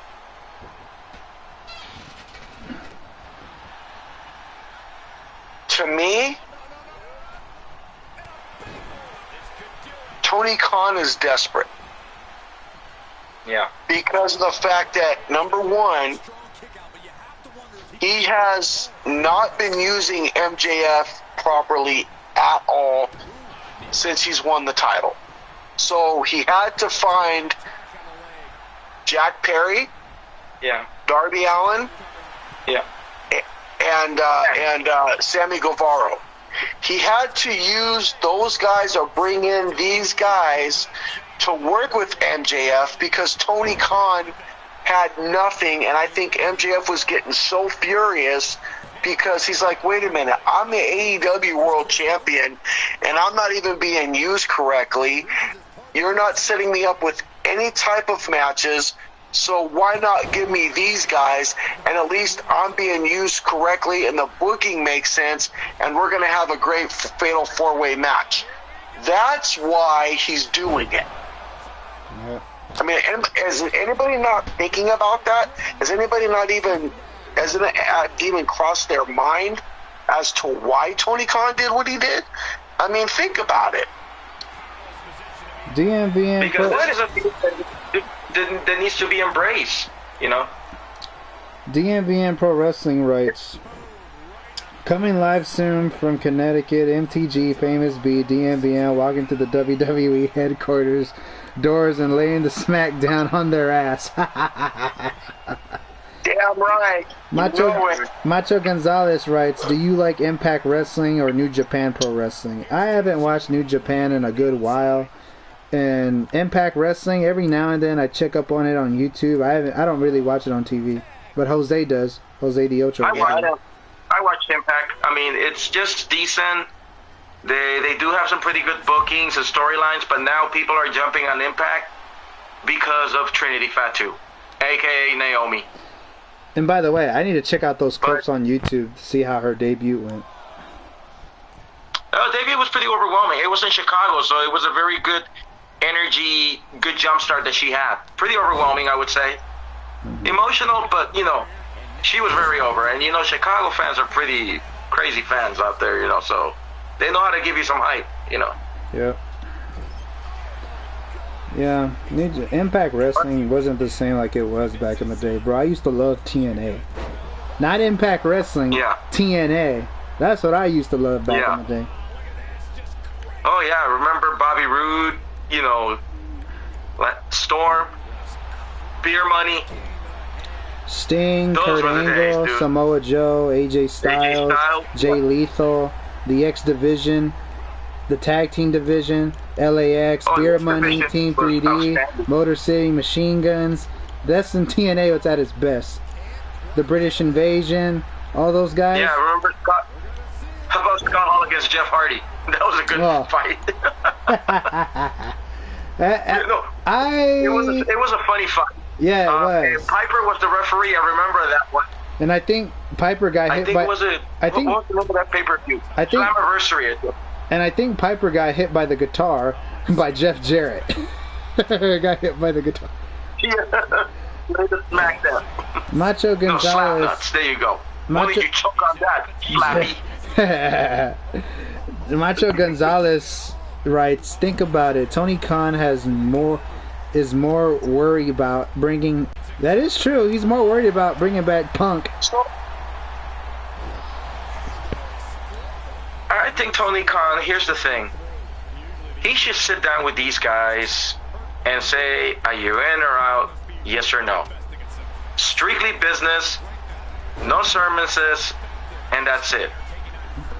If you guys can't hang, then leave, you know. And I just don't understand why he has a hard time dealing with that. You know, Wait. No. I disagree with that.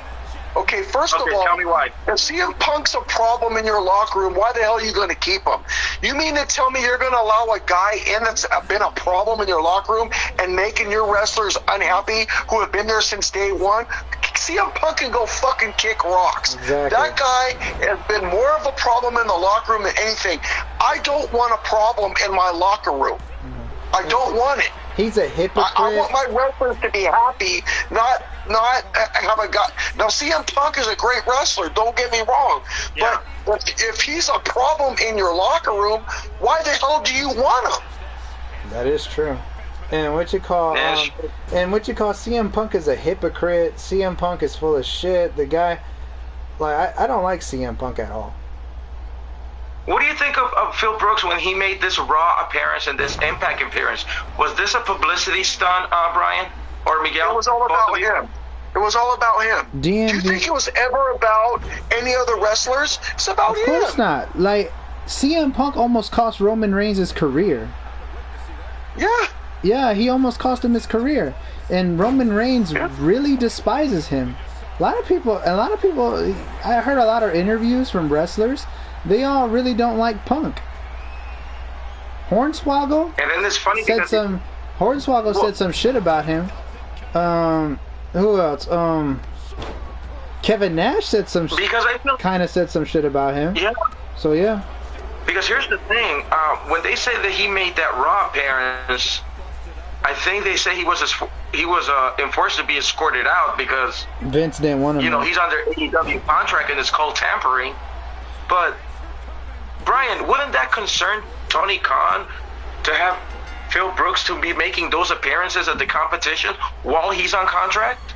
Why the hell would Tony Khan even care when he was the one that got rid of CM Punk to begin with? He's on contract. That's his employee. Wouldn't that concern you? What? But why? First of all, the guy worked for you. Why does Tony Khan even get?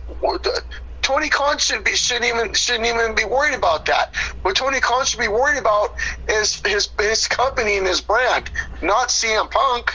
DMVN. Why do you think? Oh, go ahead. Yeah, go ahead, guys. DMVN Pro Wrestling writes, nobody likes CM Punk. Backstage, not worth it. I agree. I mean, I know Vince McMahon. Okay, so I'm going to say this.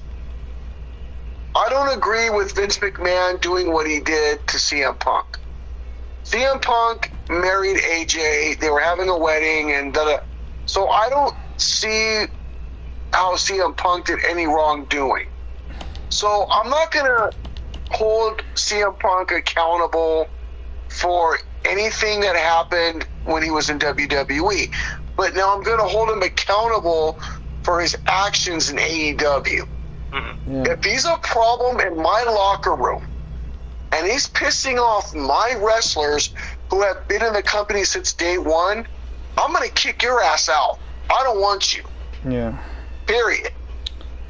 And then the question is, Macho Gonzalez, what's the holdup if you don't want to get rid of CM Punk?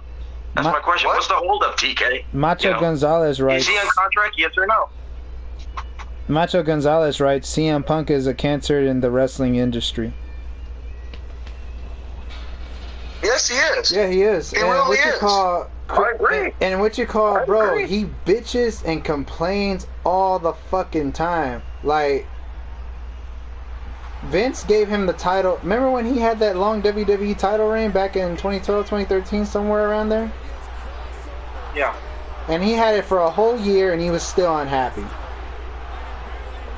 So this question's going to you, Jose.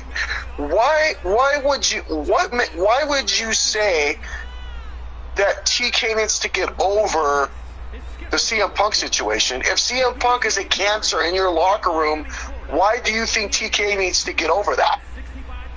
Well, the point is he's concerning himself. Okay, this is my guy. I'm invested in him in business-wise. So, I mean, okay, if you want him around, okay, then work the freaking problem out. That's my thing. If your wrestlers are unhappy, how can you work it out? Yeah. Well, TK's being TK. That's my question with him. I'm very confused why it's just that TK concerning himself with this guy that's giving locker room problems, you know? Well, what you call... But you said that TK needs to get over it. No, you said TK needs to get over it. That's what you're saying. Yeah. So if CM Punk is a cancer in your locker room, you want CM Punk in your company? I wouldn't want him. If he's going to be this kind of a problem, I would get rid of it just like the way you said it. Yeah, I would too. So then you need to tell. So you need to really tell TK not to get over it. Is what you need to say, because CM Punk is a cancer and a problem in your locker room. And if I'm an owner of a wrestling company and that's a problem, he's gone. He ain't never coming back. And you know what's crazy? The question is, if TK thinking business, would that hurt him? Yes or no? No. What? No, of course when not. You have MJF, Darby Allin. Of course not. No.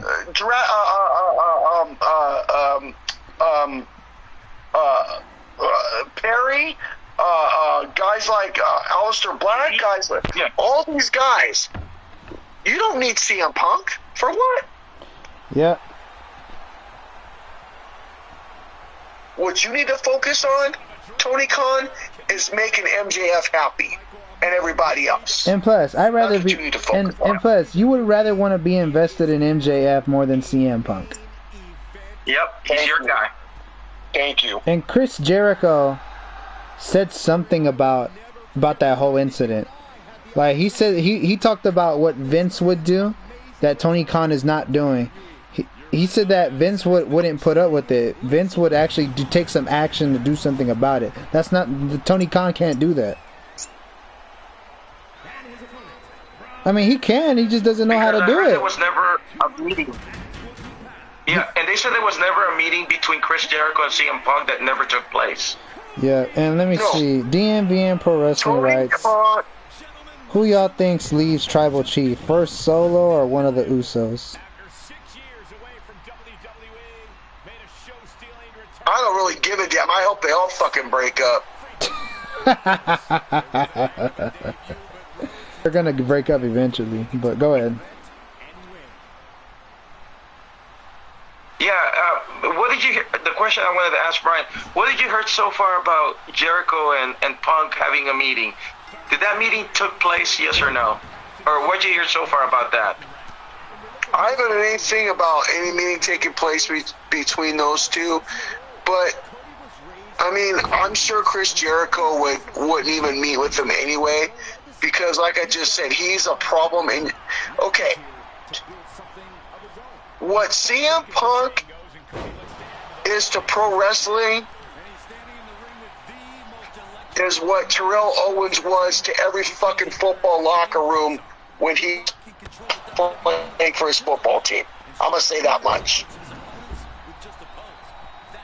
And same thing with the NBA, right? Rodman was never a problem, right? Or Glenn Rice, they were never a problem, right?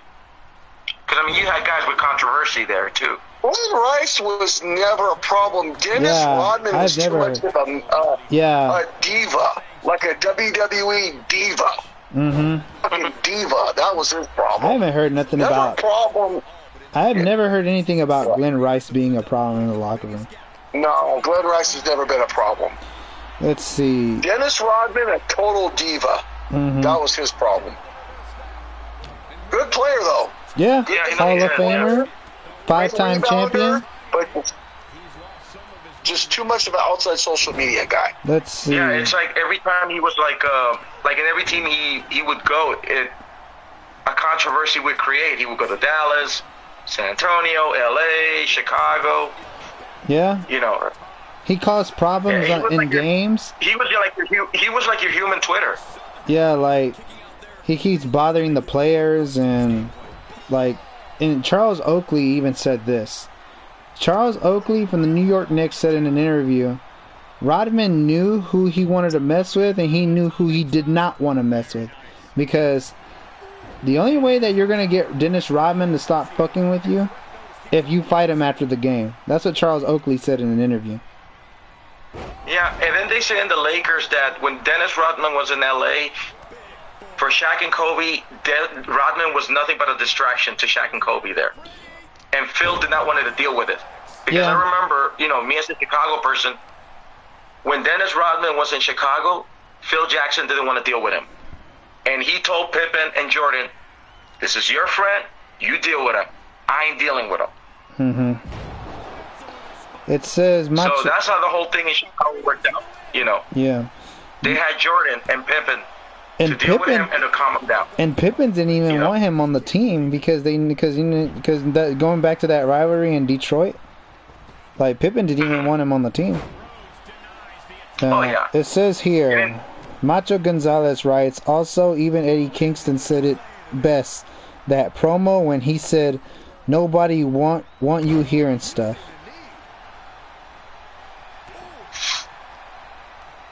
There you go. There it is. There it is. Eddie Kingston. There you have it. So what I'm saying with WWE and AEW, I think they have futures to build.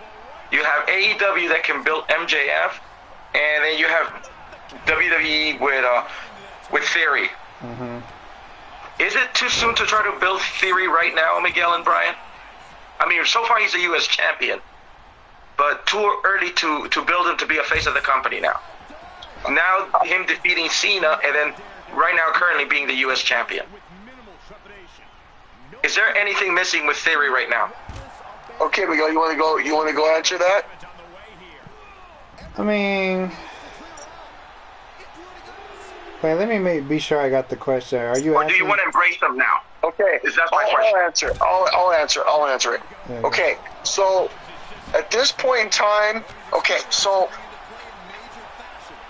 I'm going to say this probably 1,000 times because I've already said it. There's way too much talent on both rosters right now. In other words, Triple H is trying to push as many wrestlers as he can that are his superstar material. In other words, he's got Roman, he's got Cody, he's got all these guys that are major superstars in his company right now. So, for me, Austin Theory is in a good place and in a good spot. It is way too early to push Austin Theory because of that reason. When you're trying to push all these wrestlers and you're trying to push these superstars, it's just not a good thing right now.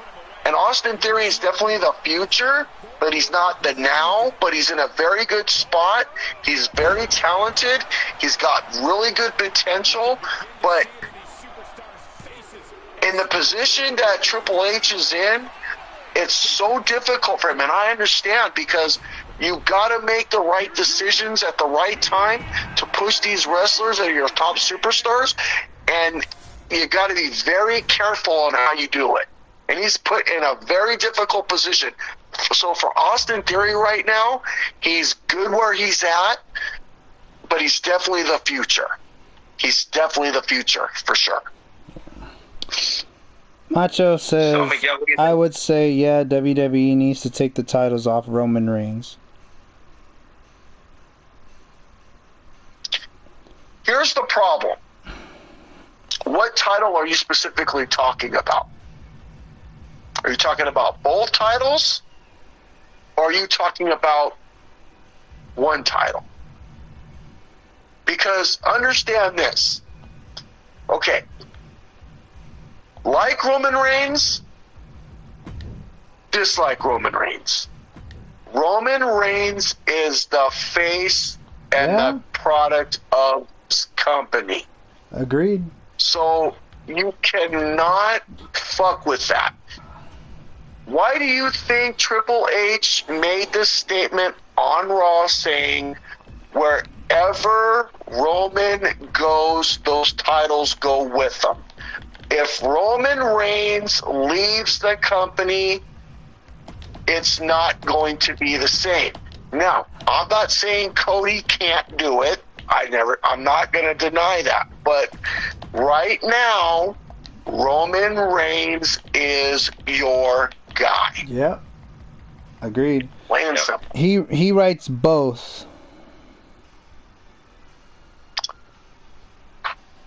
Which yeah. But they're gonna make the titles into one, I think, like they did with the Undisputed title. So, yeah. Okay. Jose, you want to answer that? I'll let you answer that. Go for it. Nah, you're at it too. Here's another question too, Brian, because definitely you follow the Attitude Era pretty good on this one.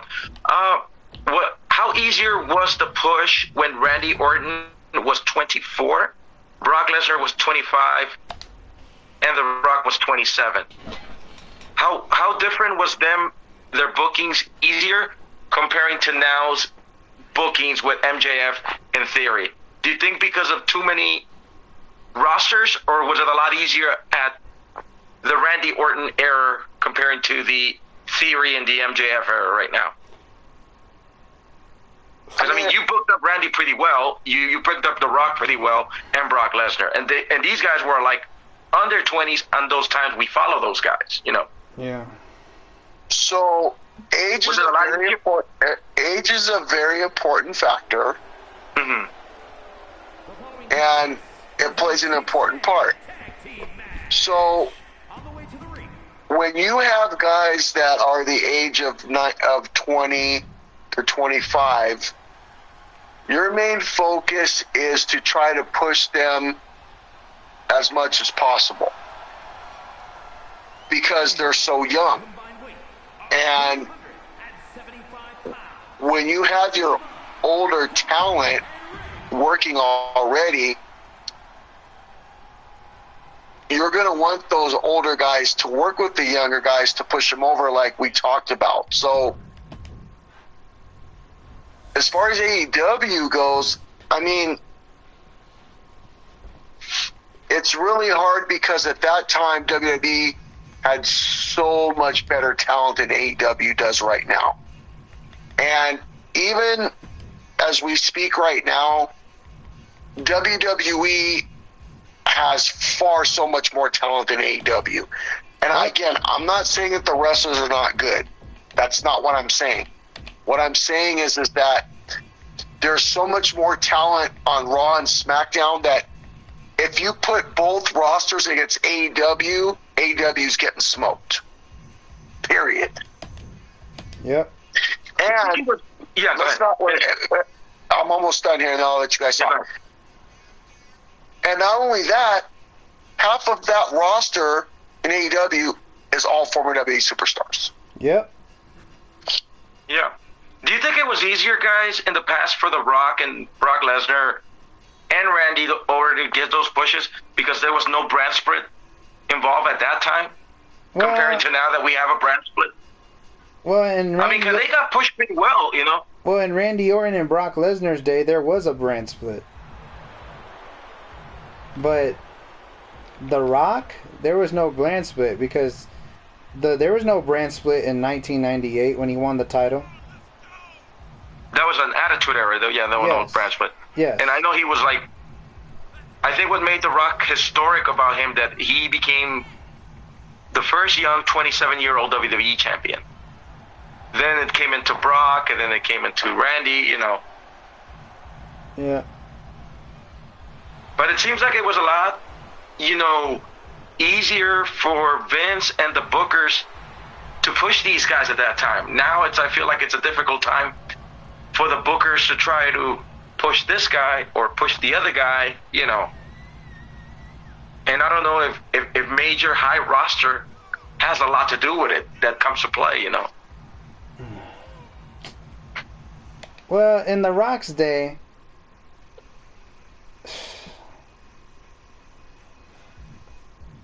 in The Rock's day, you had the Monday Night Wars, remember? yeah. So it was a good opportunity for The Rock and Steve Austin to steal the show and put themselves over. Mm-hmm. Well, Bishop was out there dealing with the NWO, you know? Yeah.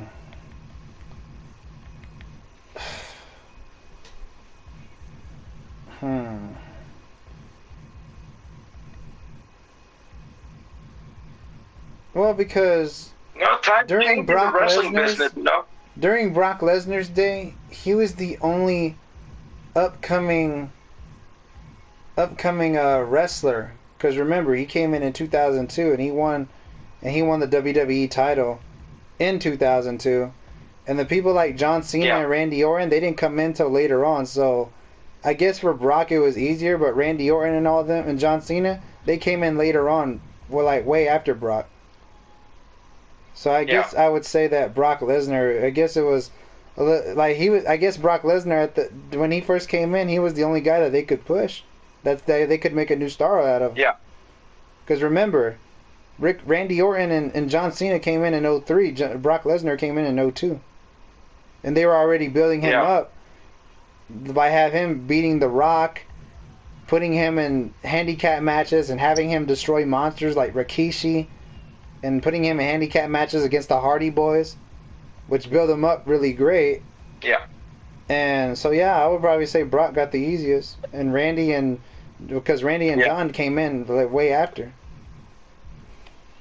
Yeah. And plus, when I think what took Randy Orton to be more successful is when he joined a faction. When he was in Evolution. Yeah. And the funny part about the Randy Orton thing, if you have seen, which I know you guys have seen it multiple times, for the record, they put Randy Orton as the first 24-year-old, world champion. Yeah. But they just don't acknowledge the opponent that he defeated, which we already know what we're talking about here. Yeah. And getting back to The Rock. And the record's back. Getting back to The Rock, they were pushing Steve Austin first, and they wanted a second. So it was a no-brainer. But they were already pushing The Rock when he was a rookie. Remember that? Like first they got him winning the Intercontinental Champion from under Helmsley, which really elevated The Rock and kind of got him over in a way. But I think what really got him over, The Rock, is when he joined the Nation of Domination. And if you watch back on, that's where his promos, like his great promos, were born, with the Nation of Domination. Yeah. And because as Rocky Maivia, he really wasn't getting a good pop. You remember that? Yeah, he wasn't. Like when he was a babyface when he first came in. Yeah, they had him. They were trying to push him as Rocky Maivia. Like they were really trying to push him. Like they put the Intercontinental title on him, and all, but he didn't really get a crowd reaction. And at that time in 1996, the WWF was corny. Like the only thing that they focused on was mostly Bret Hart and Shawn Michaels. Yeah. And you're right. I mean, for Rock to join the Nation is where the seeds began planting. Yeah, that's where the seeds began planting. And once Bret left, they decided to make Stone Cold their new top guy. And Shawn left as well, because you know how Shawn and Bret were the main two guys before The Rock and Stone Cold was? Yeah. So for The Rock, I guess I could say it was, well, for The Rock, I guess you could say it's much easier because WCW had more talent than the WWF in 1996. Yeah, and there was no brand split, remember? Yeah, and there was no brand split. And plus, when The Rock won the WWF title, I don't think SmackDown was even around. No. SmackDown started when Shane built a corporate ministry, and then there's where that built up. Yeah, so I guess I would say it was easier for The Rock. Yeah. Because, I mean, the only baby faces that the heels were attacking was Stone Cold and The Rock. Because they were the only ones that they were stealing the show, Yeah. So. But now, at this era, it just looks a lot difficult to book or push talents right now. Yeah, and it's like the wrestling industry changes a lot, Yeah. And getting back to Randy Orton, the only person that they were pushing on Raw at that time was Triple H. Because Triple H was hogging the title. Were they meant to push Randy after? Think about it. Triple H was hogging the title majority throughout those 2 years, 2002 to 2004. No, 2005 as well. He was hogging the title throughout those whole years. So they were mainly pushing Triple H. He had the world champion. Yeah, like the World Heavyweight Champion, and they decided to go with Randy. IC belt for Randy, and the tag team champions for Batista and Flair. Yeah, and they decided to go with Randy because they were trying to make a new star, because Goldberg, Scott Steiner, Booker T, all these guys that they could have pushed in, they were all gone. Yeah. So. And I was thinking that for putting Randy Orton on the world champion. I guess. It was just funny that his mid-card run was run short, I guess to answer. No, he had the title for a good while. The Intercontinental title, he had that title for a while. So he defeated RVD, remember, at Armageddon or something? Yeah, and what you call so yeah, I would probably say they had it easy. Who did Batista and Ric Flair defeat it? They beat Rob Van Dam and Booker T. It was on Monday Night Raw. It was during the WWE draft in 2004. So yeah, and they were really pushing. That was the time when Evolution. So yeah, I would probably say they had it easier. Yeah, because the subject is, does this generation has it difficult compared to the Attitude Era, times? Because the Attitude Era didn't have a brand split, remember? The Monday Night Wars didn't have a brand split. That, and also they were competing against WCW. Yeah. Or at the same time, maybe it was harder at that time because whoever thought that anybody at that time was going to outshine Hulk Hogan? Especially with the NWO. Yeah. He was pulling promos every week. Exactly. And these days, I don't see this. I don't see a competition. I never saw a competition between WWE and AEW. And I'm pretty sure they were really. Remember TNA tried it. No, don't even get me started on that. Yeah, TNA did try it, and the Attitude Era. I guess it was both easy and hard. Like, who would ever thought that anybody was gonna outshine Hulk Hogan? Yeah. And well, I might say that Randy and Brock kind of got it easier at that time. I would say that as well. I would say that that's more easier than the Attitude Era and probably even today. Yeah. Because it seems a lot difficult now at this generation, because you have the brand split, you have NXT, and now, the wrestling competition has a lot of competitions from Impact, New Japan, which honestly I think all the wrestling talents, to put it in a reality check, there's work everywhere. There's not just there's more than one wrestling organization now. Yeah. Macho Gonzalez writes, WWE will always forever be better than AEW. Oh yeah, WWE is inevitable. I think to give him a little answer to that question, Miguel and I discussed about that WWE is 50-50, meaning that the first 50 is WWE is the place to be because of the highest company in the nation and an outstanding resume. The other 50 is WWE is not for everybody. If your bookers try hard to book you, and or sometimes if it doesn't go with you, it's not meant to be, Yeah, and if they try it right. And they also need to remember that the indie audience and the WWE audience is different. Yeah, so it's 50-50 in that part, It's the place to be, but it's not really for everybody. the other 50. It goes both ways, you know. Yeah. Brian? I agree. I agree. Because if, like saying from, you know, this is one thing I wanted to bring to Brian's attention. I'm a very big fan of Jasmine Allura, which is one of my top tier indie talents. And she came up with an interview that I was telling Miguel that got my attention well. Oh, yeah. And the interview was, you know, when they asked her, will you go to WWE if they pick you, or, you know, or if that chance comes? Her answer was, if it's meant to be, it's meant to be. Because wrestling is a business, you know?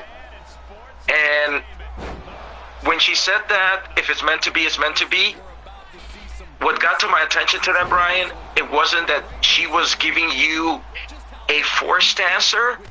She wasn't giving you the best answer or the must answer. She gave you the real answer right there. You know, she wasn't going to go, oh yeah, I'm going to go to WWE or it's my dream come true.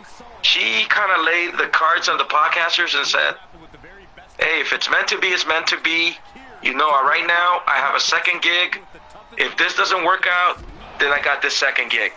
Because right now, in general, wrestling is a business. No, so you got to think of a plan B in your future, you know. Doesn't always have to be WWE. Doesn't have to be the NFL. Doesn't have to be the NBA. Because there's always a strong possibility, you know, the sports industry won't give it to you. And it's a fact, you know. Yep.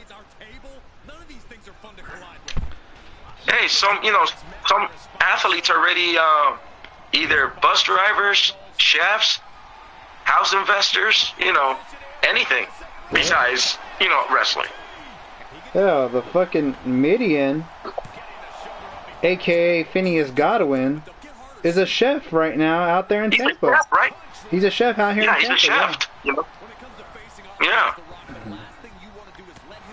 So it got me to the attention to put it to the point that she gave the real answer, that if it's meant to be, it's meant to be, you know? Yeah. And at the same time, the wrestling is a business. And the only indie talent that I keep up of is Amber Nova. She's my Jasmine Allure, Jose. Yeah. Oh yeah, I seen her. This is a pretty good athlete, dude. Yeah. When's the last time you had a meet and greet with her? WrestleCon in Dallas.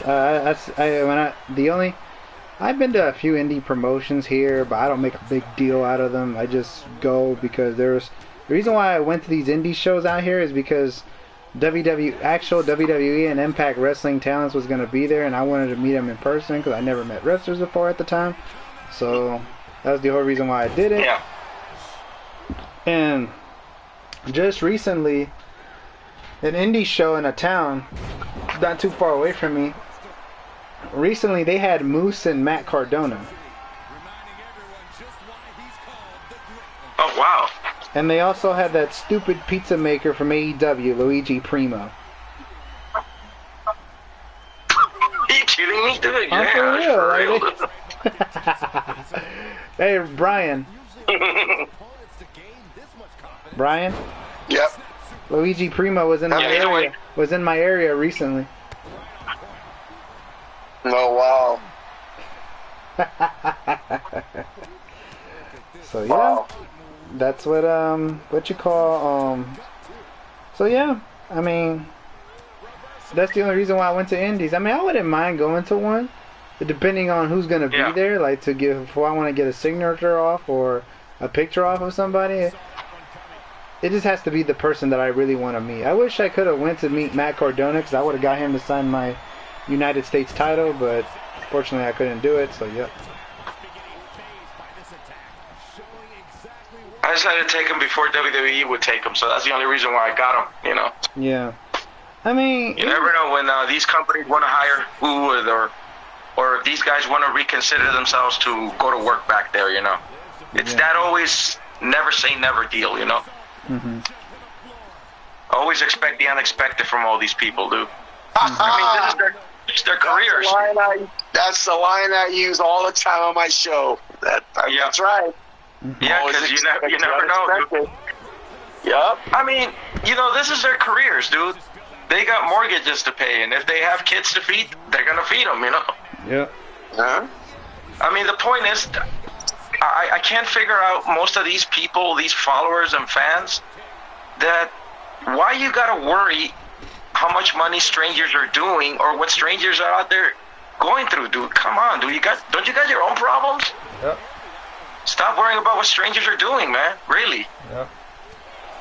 Because they have nothing else better to do. So that's the only way that they can do it. That's what they do. And Brian, here's one thing, because you always talk about privilege.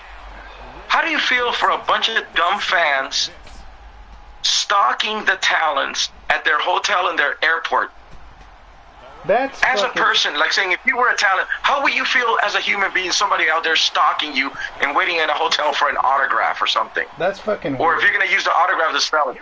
What do you feel about that, Brian? Because we never asked that question to you about it. Okay, so, I mean, I don't have a problem with it.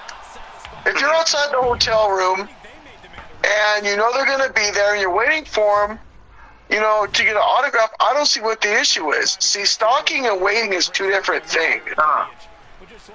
So if you're waiting out there, that's different. But if you're inside the hotel and you're, like, bothering them when they're eating, yeah, that's not smart. Yeah, because they're going to go, okay, Brian's going to be there at 2 o'clock. Right. I'm going to stalk him and wait. How will you feel that as a person, as a talent? Oh, that would drive me nuts. I wouldn't be so bothered if you were waiting outside and I came out and whatever. That's fine. But if I'm eating whatever, then yeah, that's definitely disrespectful for sure. It is. But again, I don't have a problem with people waiting outside. Yeah. It doesn't matter to me. Yeah. It's kind of messed up that they bother you while you're out there having dinner with your family. It's like, oh, Brian, can I have an autograph? It's like, yeah, that would kind of. What the fuck I'm eating, dude? Yeah, that would bother me a little bit.